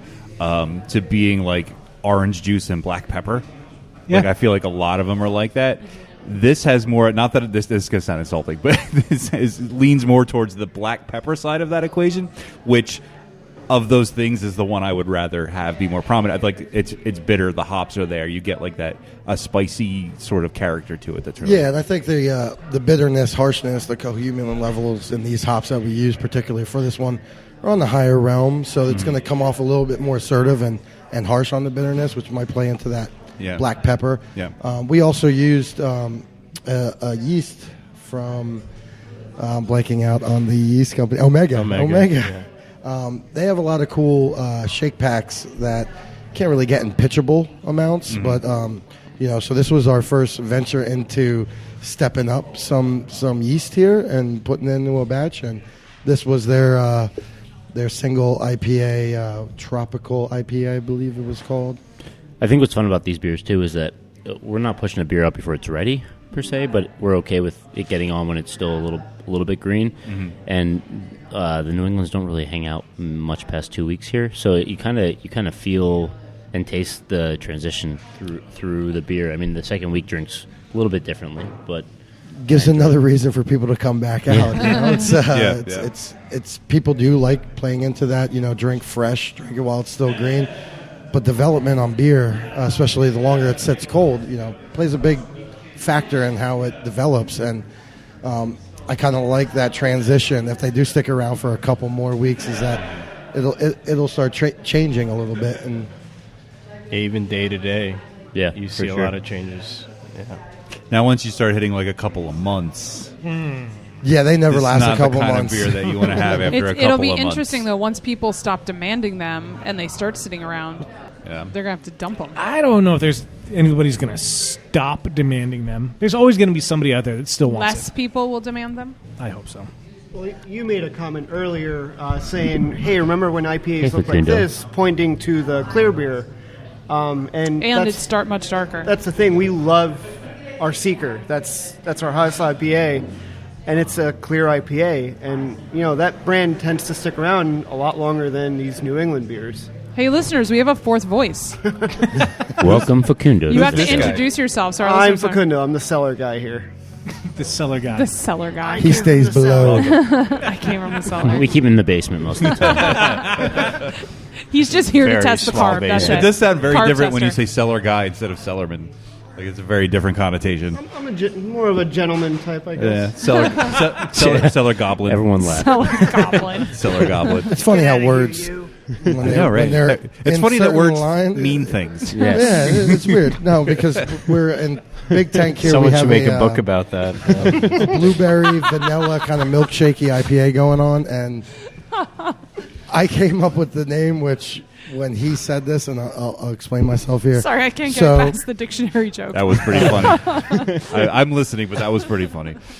I was not following. Sorry. Yeah. You'll have to download the episode when it comes out. We named this one Blue Man Goop because it's got a lot of I love the blueberry in it, and it's kind of like that pie IPA. And Facundo goes, "It's Blue Man Goop or Blue Man Goop?" Yes. Welcome Instagram comments. That does make I a huge immediately difference. regretted my throw in the hat for very Tony called me when I was threw it on the I was board. traveling in Wisconsin. I was sitting at a tap room drinking some Eagle Park beers, maybe too many, and he calls me. He goes, "Yeah, you remember the Blue Man Group?" I was like, "Yeah, of course I do." And he's like, "Blue Man Goop, awesome. Let's name it that." So we put it on the little menu, and then I get back, and Facundo's like, "Really?" Blue Man Goop. about this guy? Insert Smurf joke. but things you learn. Never It's knew. tasty. So. It's a very good point. Not just the order of the words; it's the stress on them as Yes. Oh my gosh. So next we have a nice amber colored beer. Yeah, 610 Holy amber. crap, smell well. It that. smells really nice. So yeah, this will play area code 610. We thought this was a beer you could drink in the morning. 6:10 a.m. Burr. 6:10 amber. I There like you go. that. Yeah, so this one's pretty much an English. Oh my God. An English style So nice. base beer, Yeah. and then we use local roaster here in Bethlehem, the Joint, and it's a medium roast along with a dark roast coffee blend that we condition it in the bright tank on. And I think our reason for because this beer has actually been around since the beginning. It was one of our first few recipes developed, and I think we wanted to have a coffee beer that wasn't in a porter or a stout or in something a little bit darker or heavier. We wanted to go with something a little bit more amber, a little bit lighter, and the coffee may have changed over time till we found out that the right coffee blend that we wanted. But I think we found it now, and it's been a staple, and people love it. And yeah, the coffee in this plays off of the malty fruit notes as well, which it does well. Instead of competing with the roastiness, you're playing off of the fruitiness of the malt. So I love coffee in almost any kind of beer because I love coffee and I love beer. But coffee in like an amber or a brown ale as opposed to like a porter or stout, especially when you use those lighter roast coffees because you have a lot more of those the fruit notes, which I don't actually like light roast coffee to drink just plain old coffee. But when you put it in a beer like this, like you said, it's not competing with like the malt roastiness. It's more going into that fruity, sweeter side of it and complementing that. It's really nice. Yeah, like when I'm drinking regular coffee, I like a darker, roastier coffee. The medium definitely plays into the malt and the yeast giving off those fruity English esters. They really go hand in hand instead of competing against each other. Yeah, This is incredible. I love this is so really good. much. This might be my favorite one so far. Same. It's between that and the common. The common's pretty good, but this is All right, well, you can have that, and I'll drink. And it. we've played around with different ways of doing coffee in beers. The whole perception thing of coffee and roastiness being in darker beers, and because of those dark malts giving off roast character. So we did one of our first collaborations with Sam from Bond Place. We were trying you to can't say his name without smiling. Try. Damn near impossible. So we were trying to develop, something maybe even a little bit lighter in color and almost like golden stout. If you ever had something similar to that style, where you're building a cream ale light based beer, but then on the back end, the cold end, you're throwing a lot of chocolate on it. You're throwing a lot of coffee on it, where it's not going to contribute a whole lot of color, but it's going to give you those perceptions of chocolate and roast, and it's kind of like a blonde stout. So we did one with him in that style, in that vein, and then kind of did it 2 more times with lactose one time and making it like a latte kind of beer. The beer was called 8 minutes Originally 8 minutes early. Yeah. And then we named the latte one 8 minutes late, but spelled it latte. It's latte. And then most recently we did it again with, that was like our pumpkin beer this year, was like a coffee pumpkin espresso. Basically on time. And that one was called Basically. Did the label have someone with Uggs on? So we talked about it, and Facundo we couldn't find a pair in his size, but and I think the whole meaning of the name of the beer came from, so he's over in Bethlehem, and to get to his place, you literally just take 412, which is the main street out here in front of Lost Tavern here, and it's really only a few miles, maybe like 3.5 tops. But on any given day, it could take you a half hour to go those 3 miles. Traffic. Yeah. Especially if there's an event at the Steel Sands. Yeah. And 412 is 8 minutes early of a fun time. Yeah. So. Yeah. He's got it. He's got it. Speaking of things that are fun. Oh, I had another question about that's the amber. a perfect transition. I know. I'm sorry. I should have just shut up. This is the episode where Dan just shits all over our segues. We're like segue king and queen. We are rocking it.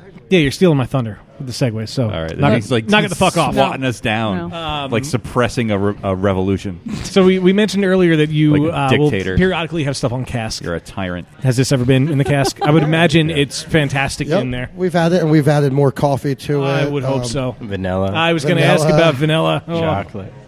More chocolate, yeah. Well, since I fucked up a segue earlier, I'm just going to not have one and say, hey, we should do Happy Fun Time game. Wow, that segue was the best yet. Wasn't it, though? Cheers, Internet, and welcome to Happy Fun Time Games, the podcast trivia segment that you are listening to right now. Today, I have mined the deepest recesses of the darkest corner of BeerAdvocate.com, that is home to the lowest rated beers on the site, to bring you nuggets of wisdoms from a bunch of people who take themselves so seriously that they actually rate beers that have no business being earnestly reviewed. So these are things like Hurricane Malt Liquor, Red Dog, and Keystone Light. Those will be our 3 beers today. So I've pulled some reviews that people have written of these beers on Beer Advocate, and I have taken out choice words or phrases and replaced them with a blank, and you must fill in the blank. I will give you 2 multiple choice options, but I think to make it more fun, I will also give you a chance to answer before I give you the options. So if you come up with something that's close to the actual answer or better than the actual answer, I'll give you a bonus point. How's that sound? Oh boy. Oh boy. Do you get points if you have drank that already today? Today? Maybe. I was going to say, I think you just meant like ever. But yeah, He today. did not say today. Stone Reserve. Today. All right. All right, well, let's get this shit show started. And we will begin to my left with newcomer Facundo to the podcast. We're starting with Hurricane Malt Liquor from Anheuser-Busch, which has an overall score of 2 out of 5. Our first reviewer states, the smell of fermenting corn comes strong on the taste. Actually, fermented blank is more accurate. It's wool hats. Homeless people wear wool hats. A lot of Wool hats? yes. Okay, wool hats. I'm going to go with wool hats. Okay, can I give you the options for the real answers? No, wait. I think you only get that chance on your turn to go first. Oh, I see. How does this work? At least that's I what wear came to my wool mind. Well, once you tell him the 2 options, then We're the all rest gonna of us know have the to choose options. one of the 2 options. So I think that's like a good when you point. go So only the first- first person gets that? Yeah. That sounds fair. Okay. That will also make this a lot shorter. Yes. Good I am thinking, also Dan. very confident with my answer. All right, same wool hats. I'm confident I couldn't think of anything better. All right, we're gonna skip over to Derek then and give you the 2 options of one that is actually correct. Is it ass juice or foot sweat? Definitely foot sweat. Definitely foot sweat. Kenny, what do you think? I'm going to go with A. Ass juice, please. I'm gonna go with ass juice, please. One pint of ass juice. Tony. I'm going to go with toilet bowl water. Toilet bowl water? That wasn't an option, but I'll write it in. Me and Tony are playing the same game. I didn't really think this through, so it's fine. Dan. I'm going to go ass juice. Dan going ass No, juice. I'm going the foot one. Oh, Steph going foot. So we have a lot of different answers here. The answer was ass juice. Damn it. Boom. I Oh, knew it. I had a Ass hurricane juice. a few weeks ago, and I mean, I don't know. It tasted Yeah, like fermented ass juice? No, foot. Foot? Okay. Yeah. I mean, that's why I did that. Yeah. But not wool hat. That was actually his review. He's a little upset. Yeah, right. I'm a little. I will I'm a give, little Just sad. talking my BA account, will you? I'm going to give Facundo a point as well because I like wool hats. The reviewer finishes by saying no hops. Wool socks. No hops, no bitter, just ass. Moving on. This next review is also for Hurricane, and Derek is going to guess first on this one. And this reviewer says, this is not for the beer drinker. This is purely for the person that wants to get drunk. And it's good for putting out in shallow pans in the garden to blank. Definitely attract the bugs away from your plants. Attract the bugs away from your plants. Yes, Wait, attract the bugs away from your plants. that's right. Okay. You're attracting away. All right. Attracting away. I get what he's saying. Attract away. Normally we call that repel, but we'll go with attract away. Well, I'm trying to twist it like Well, no, 'cause the you're- big brewers would. he has yeah. a dictionary. He's Yeah, good with words. that's right. I'm good with the word books. Oh, that's right. He wrote a book about You're words. not necessarily where the plants are, so you're trying to attract them to that. You put that away from the plants. Yes. So you attract Like the the bugs away from the plants to the tray. to yourself. Derek's always by the plants, though. It's true. It's true. All right, Kenny, I'm going to give you the options for the real answer. The first one is get butterflies drunk or kill snails. Aw. That's sad. I feel bad saying killing snails, but you got to kill snails. You got to kill snails. Well, do you know what happens? No, I mean, when you get don't have butterflies to, drunk? In this scenario. They kill snails. Yeah. So, yeah. The butterflies get drunk and kill the snails. Yeah, that's true. They get crazy. Can we say all Like of the above? velociraptors. All of the above. They turn into velociraptors. Tony? I'm more for butterflies getting drunk, Okay. but Rather have than to the go- I'm genocide gonna of have to go with killing snails. Are you going to have to go with killing snails? All right, Dan. This was a review on the internet. It's killing snails. No, Right. it's People are probably hateful. killing Yeah, snails, man. but I'm not saying that. I'm saying get butterflies drunk. All right, Steph is saying get butterflies drunk with some hope left for the world. And finally, Facundo. Well, seeing as this is a beer advocate review, you said, right? Yes. Yeah, nobody on there even knows what a butterfly looks like. They're all used to moths. So I'm going to go with snails on this one. I'm going to go with snails. All right, everybody went with snails. Is correct. It is for killing snails.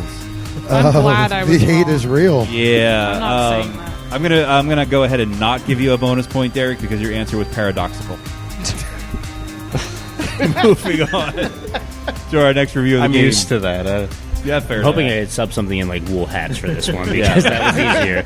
A paradox, isn't that stuff that kills fruit flies? Yeah, we got it. Paradox. Paradoxically. I've been broken up like that before.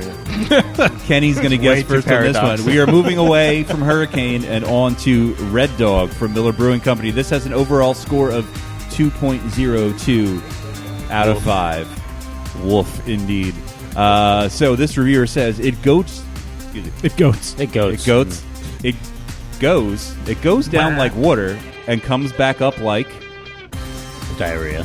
diarrhea. Wait, diarrhea comes back up? That's low hanging. In this When you scenario, drink yes. Red Dog. I'm sorry if that's A or B already, by the way. No, that's That your is- answer. It's that is D. E. I know. It's D Yeah. for diarrhea.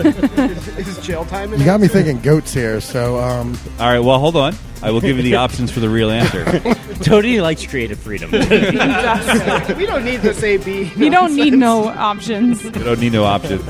I choose C. You choose C, which is Go ahead. You can something give me the about options. goats. I thought you had something about goats to say. Yeah, we'll go with the options. Okay, well, the options are vinegar or battery acid. Whoa. Wow. Oh, neither sound Pleasant? Yeah, that's kind of the point. Well, Red Dog. Battery acid. I'm going to go with battery acid. Going with battery acid. Dan, what do you think? I'm gonna say vinegar. Dan is going to say vinegar. Yeah, I'm going to go for the answers that make humanity sound better, so I'm going to say vinegar also. All right, fair. Facunda. Save the Jail butterflies. time. Jail time. Okay. Saying jail time. Comes like back jail up time. like jail time. And finally, Derek. That is a great question. We're going to go vinegar. Gonna go vinegar. It is battery acid. Yeah. Tony, the only one who guessed correctly. I'm not going to give you a point for diarrhea because it was too easy. I am going to give Jail Facundo a time point for should jail get a time. Facundo's getting all the crazy He's bonus good at points this over game. here. He really is. Hashtag all the points. All right, moving on to our second review for Red Dog, and Dan is going to guess, or did I skip Tony? Tony. It was Red Tony's Dog? going to guess first. Battery I was thinking Of that many course. people. Now it makes sense. Jail time. This is another review for Red Dog, and this reviewer simply states, probably unrelated, but that's all you get. Oh, okay. I'm going back to my goat statement. Probably unrelated, but, it goats. tastes like goat tongue.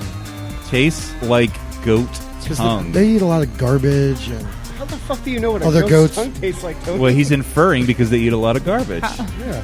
And A other good- I don't goats' have to butts. know what a goat tongue A tastes good like. lengua I know taco. what a goat tongue has tasted, so Please continue. Moving on. Dan, I will give you the real option. Oh, thank His God. reviewer says, Virtual probably high five. unrelated, but my urine was slightly green after drinking this. We just or had it. I had to poop pretty bad after drinking this. Poop. Dan is going with poop. Steph I'll say poop too. My My rule of thumb is always go with poop. Facundo, number one or number two? That's a green whiz, sir. That's going to be a green whiz. Green whiz, good buddy, Derek. No comment. No comment. Oh, God. No comment, no point. Moving You on to wrote this Kenny. review, did you? All the poop, going for the poop. You keep on getting my reviews. Those who went for the poop are correct. Hey! Finally got a Had to point. poop pretty bad after drinking this. Moving along. And now we move on to reviews for Keystone Light from Coors Brewing Company. This has an overall rating of 1.82 out of 5, the lowest rated beer of the game. Dan, you were going to guess first on this one, and this reviewer says, it tastes like an amalgam of lightly fermented blank and blank diluted with the water that came out of the LA River. Lightly fermented blank and blank. Think LA River here. I know. Syringes and dead bodies. Syringes and Dead Bodies, which I vote to be the title of this episode. I was going to go with Green Whiz for the title. Syringes so far. and Dead Bodies. Demonetized. Steph. The real options for the answer are hobo piss and ethanol, or dog shit and butane? Probably more piss if you're talking about Keystone Light, so I'll go with A. All right, going with A. Facundo. What do you think? I mean, I want to do a hard C here and say all of the above, but I'm going to go with the urine. I really just want to Again. mark you down as hard C. But I'll give you the urine. Derek? I'm definitely going with A. Going with A. Kenny? Yeah, I'm there too. Agreeing as well. I'm Everybody's sorry. everybody's into hobo piss. And finally, Tony. Fuck it, I'm a gambler. I'll go B. Oh, going B doesn't pay off because A Hard was C. the correct answer. Dan's going to get a point for Syringes and Dead Bodies. But I will take it away next episode if that's not the title of this episode. Moving on to our final There's review contingencies. of the game. Steph's going to guess first on this one. This is also for Keystone Light, and this reviewer simply states, I would sooner drink blank. Four Loko. Green Four Loko. Green Four Have you Loco. tasted it? You mean green? You mean green Steel Reserve? Or Steel Reserve / Steel Reserve. We had the Four Loko earlier, too. No shit, that's why I said it. The flame? That was Steel Reserve. Flames. She's tapped in. Flames. Tropical. Super tropical, my ass. These guys are arguing which it was Steel Reserve or Four Loko. I take my beer seriously. That's very much in the spirit of this game. Facundo, I will give you the options for the correct answer. This reviewer said, I would sooner drink A, my shoe, or B, dishwater. It's going to be whale sperm. It's gonna be whale sperm. It's gonna be whale sperm. Derek. Oh my Definitely God. my shoe. It's a great shoe. It's a great shoe. Yeah, it's a good I'm shoe. sorry, it was shoe The or best shoe. Dishwater. I got Dishwater. lost at Wellsperm. I'm going to go dishwater. Make a left at whale sperm. Yeah. Going with dishwater. Tony. I'm going to go with Derek's shoe. Gonna go with not my shoe, but Derek's Derek's shoe. shoe. And Told you finally, it's a Dan. good shoe. I still have to answer. Shoe, dishwater. Dishwater. Dan, How do go- you drink a shoe? Does it have my I don't shoe know, in it? but this guy would rather drink a shoe Wow. than Keystone Light because that is the answer. Steph gets a pity point because she only has 2 other points, so I'll give you the Green 4 Loco. It's Steel Reserve. I also like whale sperm, so that's getting a point as well. That's the last question of the game, everybody. So Wayne likes whale sperm. we're gonna add up the points and see who our big winner hashtag that. today is. And Wayne it likes whale looks sperm. like newcomer to the table, Facundo, takes the prize. Gold. Whale sperm, all right. Takes it with whale sperm. Whale sperm, jail time, and wool hats. Not necessarily in that order, but they're probably related. Good country song. You need a wool hat when you're scuba diving. 5 points. Coming in tied for second place with 4 points each were Kenny and Dan. Woo. Steph is in third place. Well, I guess that would technically make her 4. Tied for third. Fourth. Tied for the next place in the places with 3 points apiece. Next place in And the Ken place. was worried about Steph us and talking Tony. about contract rank. Derek, not a great showing. Only 2 points. Heard that before. Thank Oh, it happens. This is, of course, the part of the podcast where we shout out to our most generous patrons on Patreon. Steph is itching to push buttons on the soundboard as we go through this segment. Listen up and see the sound that is associated with your name. We would like to thank from the bottom of our hearts the following individuals: James Lamberg, Screw the aroma, sip it. Joe Mansell, I have Tourette's. Eric Dixon, No. 4 to 7 inches. absolutely, Nate Fockman, Shut up, Wesley. Brian Mills, Dan the Man Baker. Forgot about that one. wow, Wolfgang Von Colt, I am Cornholio. Jen McDonald, Fresh beans. Marilyn Engelman, Josh Price, And he actually took out the bung and let me smell it. Ron McDonald, It could happen. and Victoria Miles.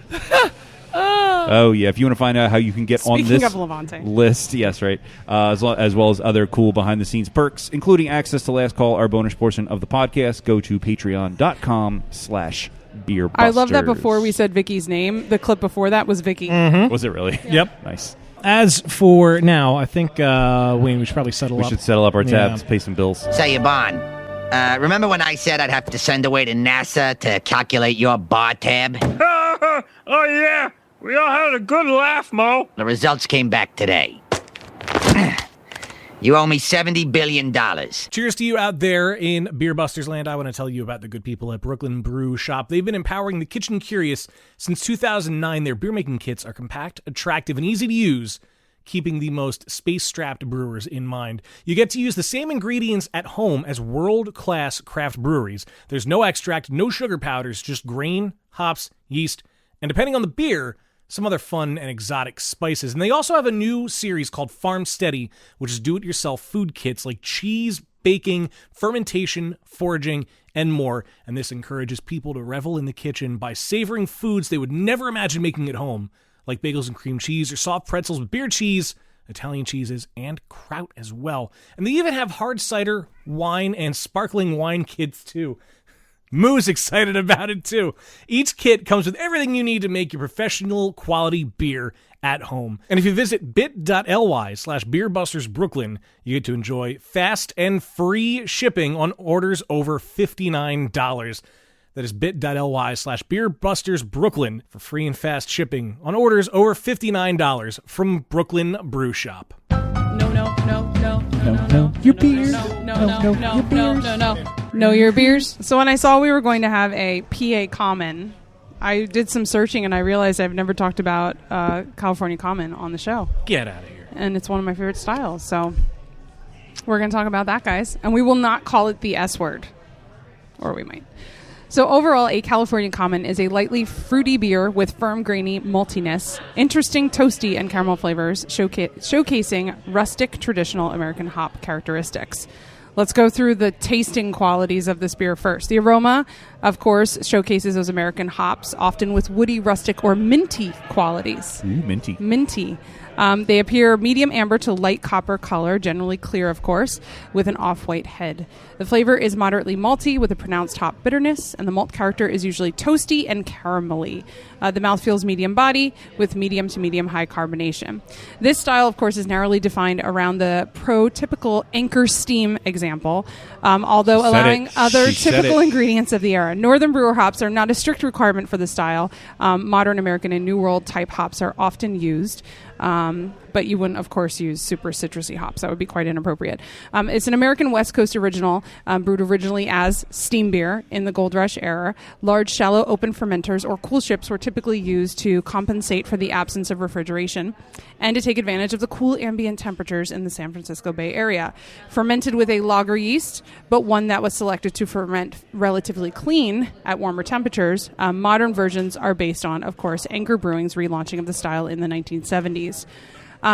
You could compare it to perhaps an American amber ale, but with specific choices for malting and hopping. The hop flavor and aroma is traditional, not typically modern American hops.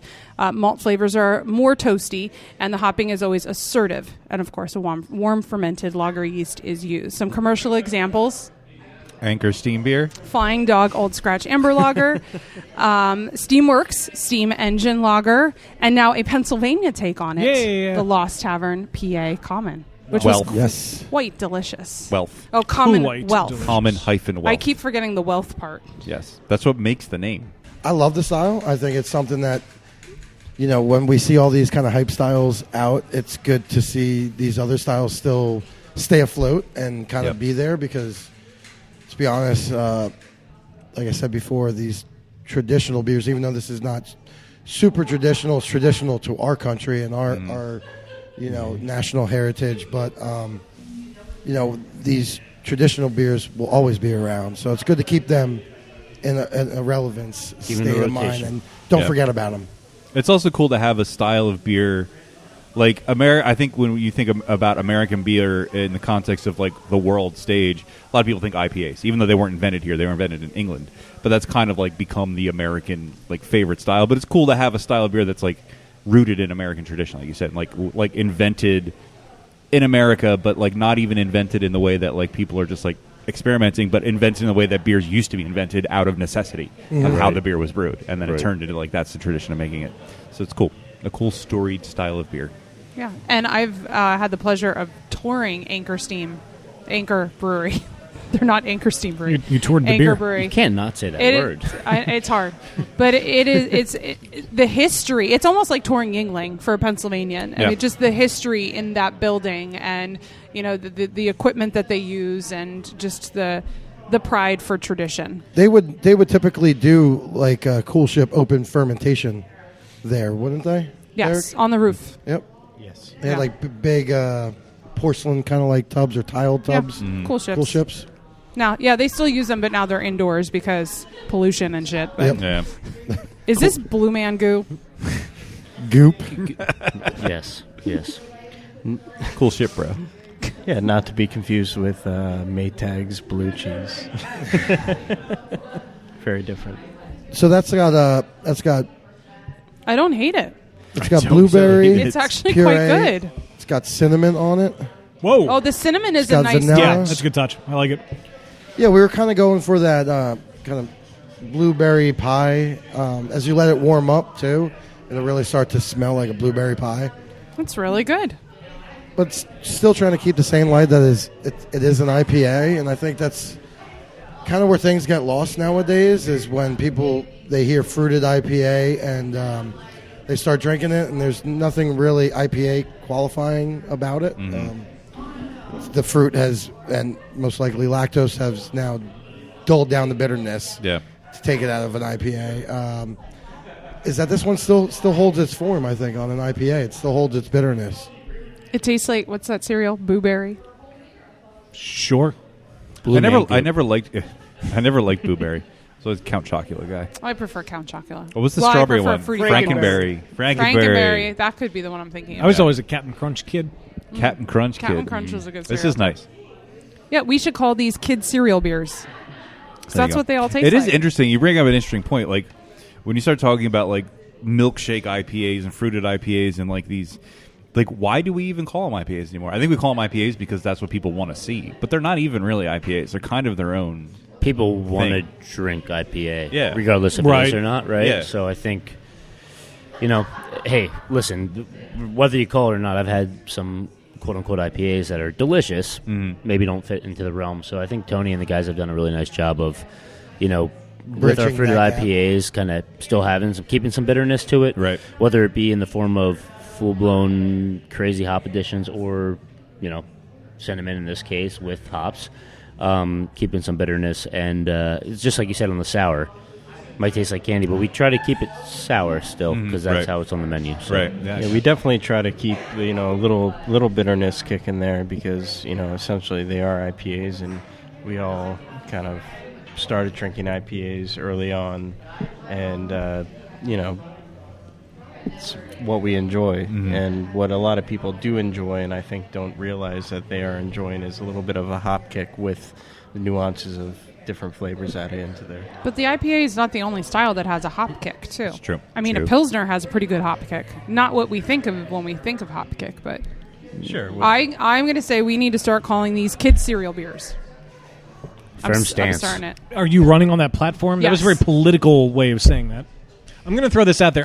Before this had showed up on the table, and thank you, Facundo, I had a sip of coffee. You're welcome. And the coffee lingered, and it mixes Oh. very well Interesting. I with still this have beer. some coffee. Interesting. Cask idea. So, Yeah, yes. would you like to play with Blueberry coffee? coffee. You're right. Yeah, I like Nice. it. I mean, I like it on its own. There are bottles and cans. And just Clap clap your your hands. Fucking knew it. I'm looking forward to the can, but let me tell you, that bottle looks like it's got my name written all over it. It's a wax seal bottle. Yeah, it's gonna be good. It was surprisingly a pain in the ass to open, and I'm one to make fun of people for having to Trouble struggle. Anything? I feel like every year that we do was a these wax and we top wax can. dip them, we're like, how many people are we pissing off? How many people are we pissing off? Yeah, that's true. As long as you don't cap and cork, Cap you're and good. cork is the worst. Yeah, minimize it. Yeah. We call that being stemlered. When you open the cap and there's a cork you didn't know was there. Surprise! Fucking stemler! Motherfucker. So what are we drinking out of the can, which requires very little effort to open? As evidenced Ooh, by that that sounded sound. beautiful. Just Yeah, dueling doesn't it? cans. So this is Dueling canjos. one of our Oh, first hello. Berliner style beers that we did. I did a better job. No lactose, I'm just going to say. but in the kettle soured vein of a Berliner Weiss. We started this one our first year. This one has been upgraded to not just cranberry added to it, but black currant. Did we say the name? I'm sorry. I don't think we did. Sour Sour Sour Dreams. Dreams. That's what I thought it was. and this beer was named without thought to Burley Oak Series, to be honest. Prior, well, they had their beers going, but isn't there spelled with a J? Yes, Yeah, but and it was originally we named it because it has Thanksgiving. cranberries in it after was right. the Cranberries and their one Yep. song in Dreams. Well, the singer died right around the time we did this. We did, too. yes. That was So it was in it all 02. worked out perfectly. Yeah. We had a very nice ceremony video of them dumping a bunch of this on me. On me. Right here, laying over the drain, and Says the guy that doesn't want to waste beer. It no, landed it mostly in his it mouth. made it mostly in my mouth. Yeah. Watch the In video. and The around his the rest was ingested through osmosis. So this is it's a nice Berliner style beer, wheat heavy. And It's a then, great color. It's that bright, vibrant red. And the tart fruits are so nice. it It is doesn't nice. make it This is sweet. I one like of that the it's first tart. kettle sours that we did. Yep. The first kettle sour that we did was Sour Dreams.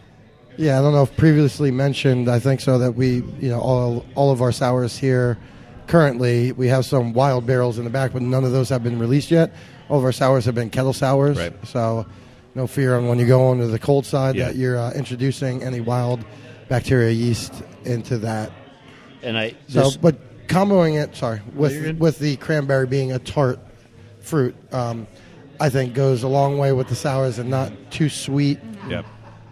Well, we brewed this too, right? Right around Thanksgiving for release over the holiday because we thought it goes really well with like savory food. Yeah, you know? definitely. yeah. Yeah.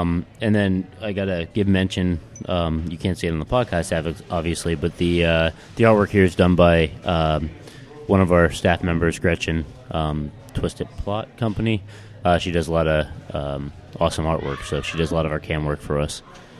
I love this simplicity. I was just gonna say, I love it. It's just like a plain, like a white background, and then you got that cool, like that lantern and the fruit around it. Yeah, it's super cool. Let her That's art really- shine. Yeah, she's Yeah. very so talented. And Pet- it fits pet with portraits. the look of this place. Yeah. Thank you. The with the guy that Yeah, I think it's kind of Words are hard. It's kind of important, especially when you go into what I'm trying to say. can art, because like we said before, Somebody the should can write a book. revolution is real. Is that everything get you on that do book. should encompass your overall brand. Right. Yeah. You know, the more yes, you that's what I'm stretch trying. The beyond brand. That's the word I'm looking for. Ooh. the more Thank you you. stretch beyond your brand, I don't know how much good you're doing. Yeah, you need to be brand. recognizable for sure. Speaking of your brand, and this is a question I wanted to remember to ask that I didn't remember until now. Why did you guys settle on the name Lost Tavern?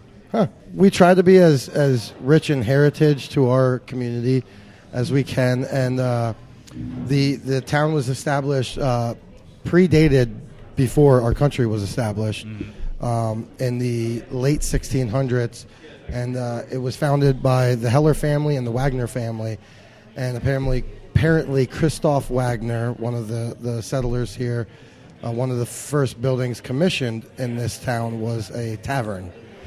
And though the location was never marked on the license, it's kind of lost on where it was. Right. So it was kind of spin off of,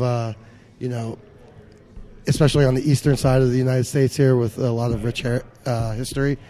Is a lot of towns back in the day had those. They had, a local brewer that made some beer for its local townsmen. They had a tavern where a lot of precedent matters in their town, or maybe even bigger than their town, took place, and we felt it was fitting for us to give that kind of hurrah and acknowledgement to our town's history. I think that's like kind of the environment we wanted to set up too, right? Yeah, you guys see a couple TVs around the spot, but mostly those display pictures and or menus of the beer. Right, yeah. We want it to be a place that we could all get together and talk. Get everyone from the town together and talk, and not just be another bar. Obviously, we're making our own beer, but a place that it's pretty cool when you see somebody who is your craft beer newbie asking for something that we don't have on tap, just your commercial beer, sitting next to someone who is dissecting every hop profile, Right. and really seeing those guys talk together. That's cool. That's what we wanted to set Different up. people, Yeah, especially those of us. I mean, we all bartended early on as well, and just seeing people meet each other and become friends and come in as a weekly thing or a few days a week, and people who didn't know each other before meeting them, each other here. So that was kind of exciting early on, especially. We come in as strangers, leave as friends. Exactly. I like that. I can't even walk back there without having 3 different conversations right now, and it's not even that crowded right now. It's just there's people that come in all the time and recognize you, and you just talk. That's cool. Are there any, and I'm sure you searched, are there any other Lost Tavern breweries or other companies? There's no other Lost Tavern breweries. I feel like there might have been a Lost Tavern bar somewhere. Because it's such a cool name, and it's fairly simple, but I think it's just a really cool name. It is. I feel like we simplified it. I think it's not a complex word choice. Or logo. Kind of a cool story behind the logo is going back to what Tony started this whole podcast out as was about brewing back in the garage. Yeah. And Tony's brother Tim is a super talented photographer in the area, and was just shooting the guys brewing in the garage at one day, and that's actually Tony walking out of the garage with a bucket of I'm not sure it was just like grain or whatnot. 10-gallon brew kettle or a 5-gallon homebrew bucket. Dan is trying to compare. I think I can see it. Can you see the resemblance to that little silhouette on the glass? We've been drinking beer since the beginning. He might be slightly thicker than the logo, but wider. I love you, bud. But I'm just saying. Happens to the best of us. Yeah, it's a cool logo. Good thing it's not a side profile. I also, because if you really look at the logo, a lot of people might say it looks like you're in the perspective of looking at the person's backside and they're walking away from you, but it kind of plays a trick on you. It could be both. He could be coming towards you.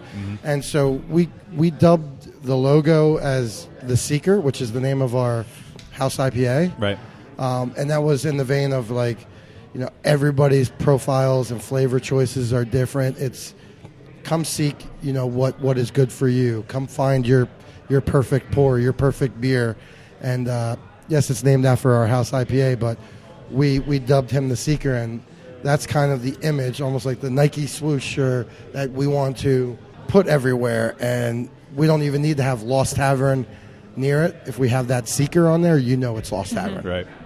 We're getting deep here at Lost Tavern. Just brew it. Brand recognition goes a big way. Yeah, for sure. I did want to mention that as this episode is released, Lehigh Valley Beer Week will be wrapping up. So we've been posting some things on our social media because this unfortunately will release towards the tail end of it. But for those of you listening to this fresh, get out for the last couple days of Lehigh Valley Beer Week because there's tons of really, really great events that are going on. And if you are listening to this late, then check out Lehigh Valley Beer Week next year. But what sort of events will you guys have done when this releases? So this is getting released on the 22nd, which is Friday, I believe. Yep. So it would be Friday and Saturday would be the last 2 days of Lehigh Valley Beer Week.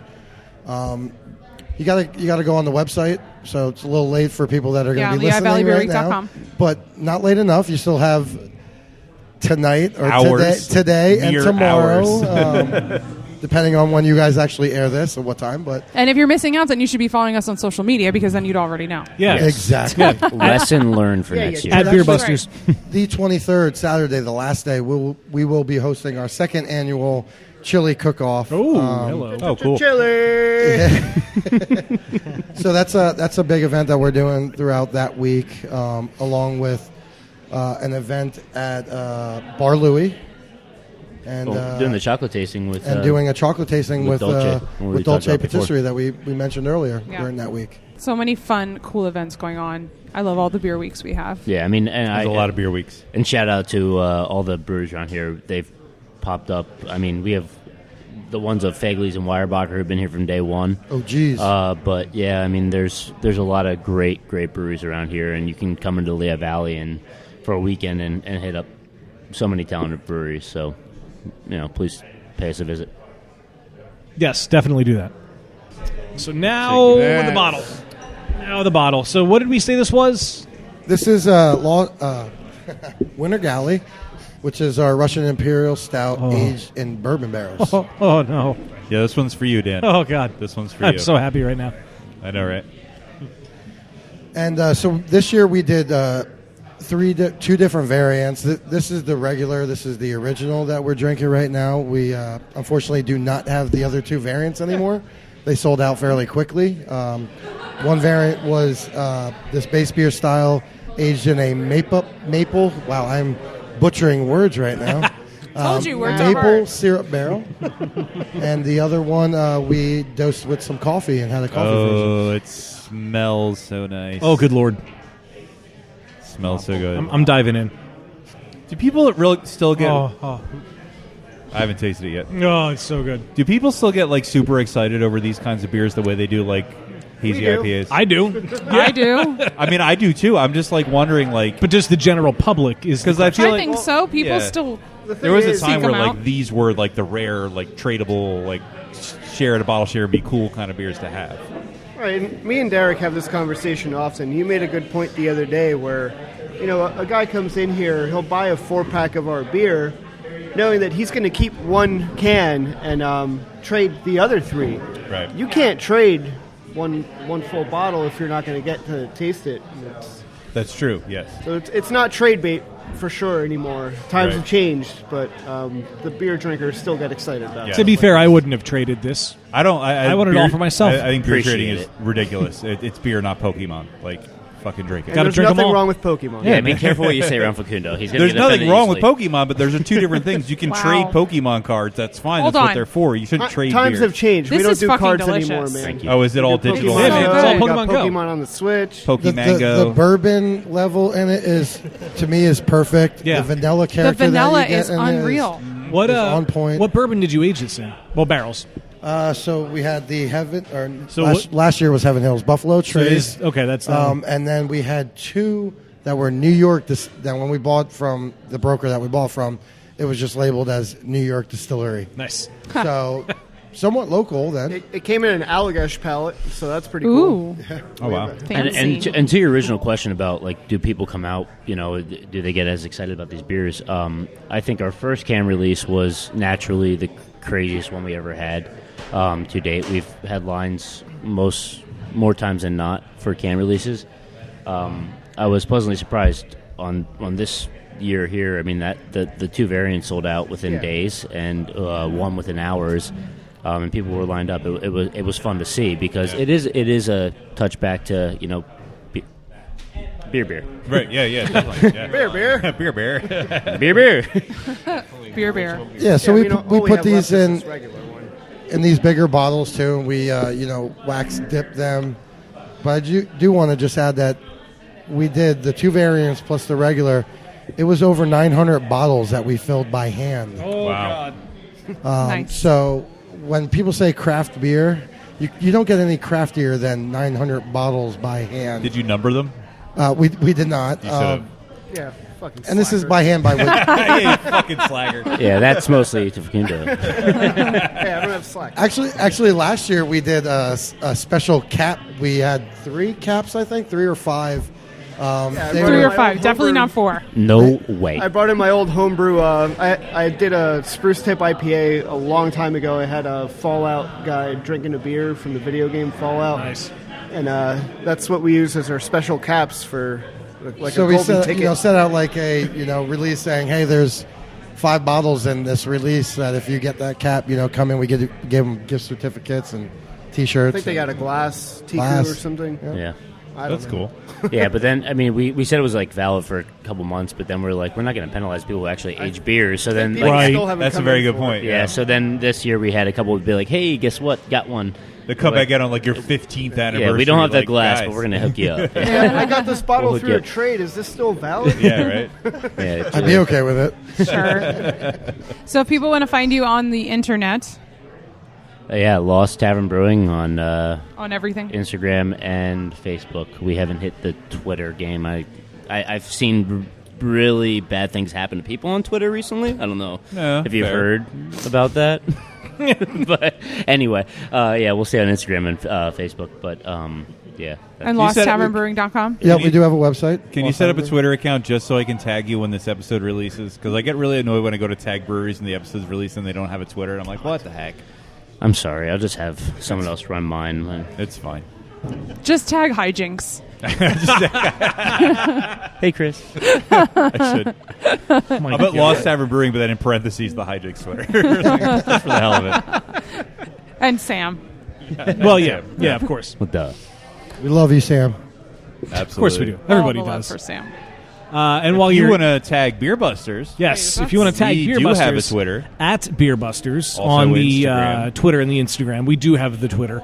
Facebook, Beer Busters Podcast. Of course, beerbusterspodcast.com. And don't forget, patreon.com/beerbusters, because Last Call is sure to be a hell of a time. It's coming in hot and fast. And don't forget to rate and review this podcast if you like it and all the podcasts you listen to. Yes, Tell that's- them how you feel. It's very important. That is how podcasts grow. And Share your feelings. Yes, share your feelings. 5 stars only. Oh, be honest. Well, share I your know, feelings, but the way we tell you to share them. Yes, be honest, of course. Be honest about your 5 stars. Yeah. Get 5 stars and tell them how they can make it 6. That's fine. Right. Yeah. Do work. Oh, man. This was a lot of fun. Yes. I had a lot of It fun. was. Guys, thank you so much. Thank Thank you. you. This was great. Unfortunately, this Thank does you. bring us to the end of another episode of Beer Busters. If you find yourself in the Lehigh Valley, and you should, because there's a lot of good beer around here, you need to stop at Lost Tavern and just drink till your heart is content. Do you ever think about making this music shorter? No, All right. not really. Okay. I lost the original project file, so Nice. yeah. Did And you this, know Wayne likes whale sperm? this loop does not exist on Logic anymore. Nice. Well, I am Dan Baker, and I'm joined by my co-host, Andrew Wilogist, Steph Hefner. and of course, the Demented and Fermented. Wayne Baker. Gentlemen, thank you again for having us out here. It was great. Thank you. Pleasure, guys. Thank you. No squids were harmed in the making of this episode, Nor any whales. or any whales. Well, you They had a know. lot of You pleasure. can't see under the table. See you next time.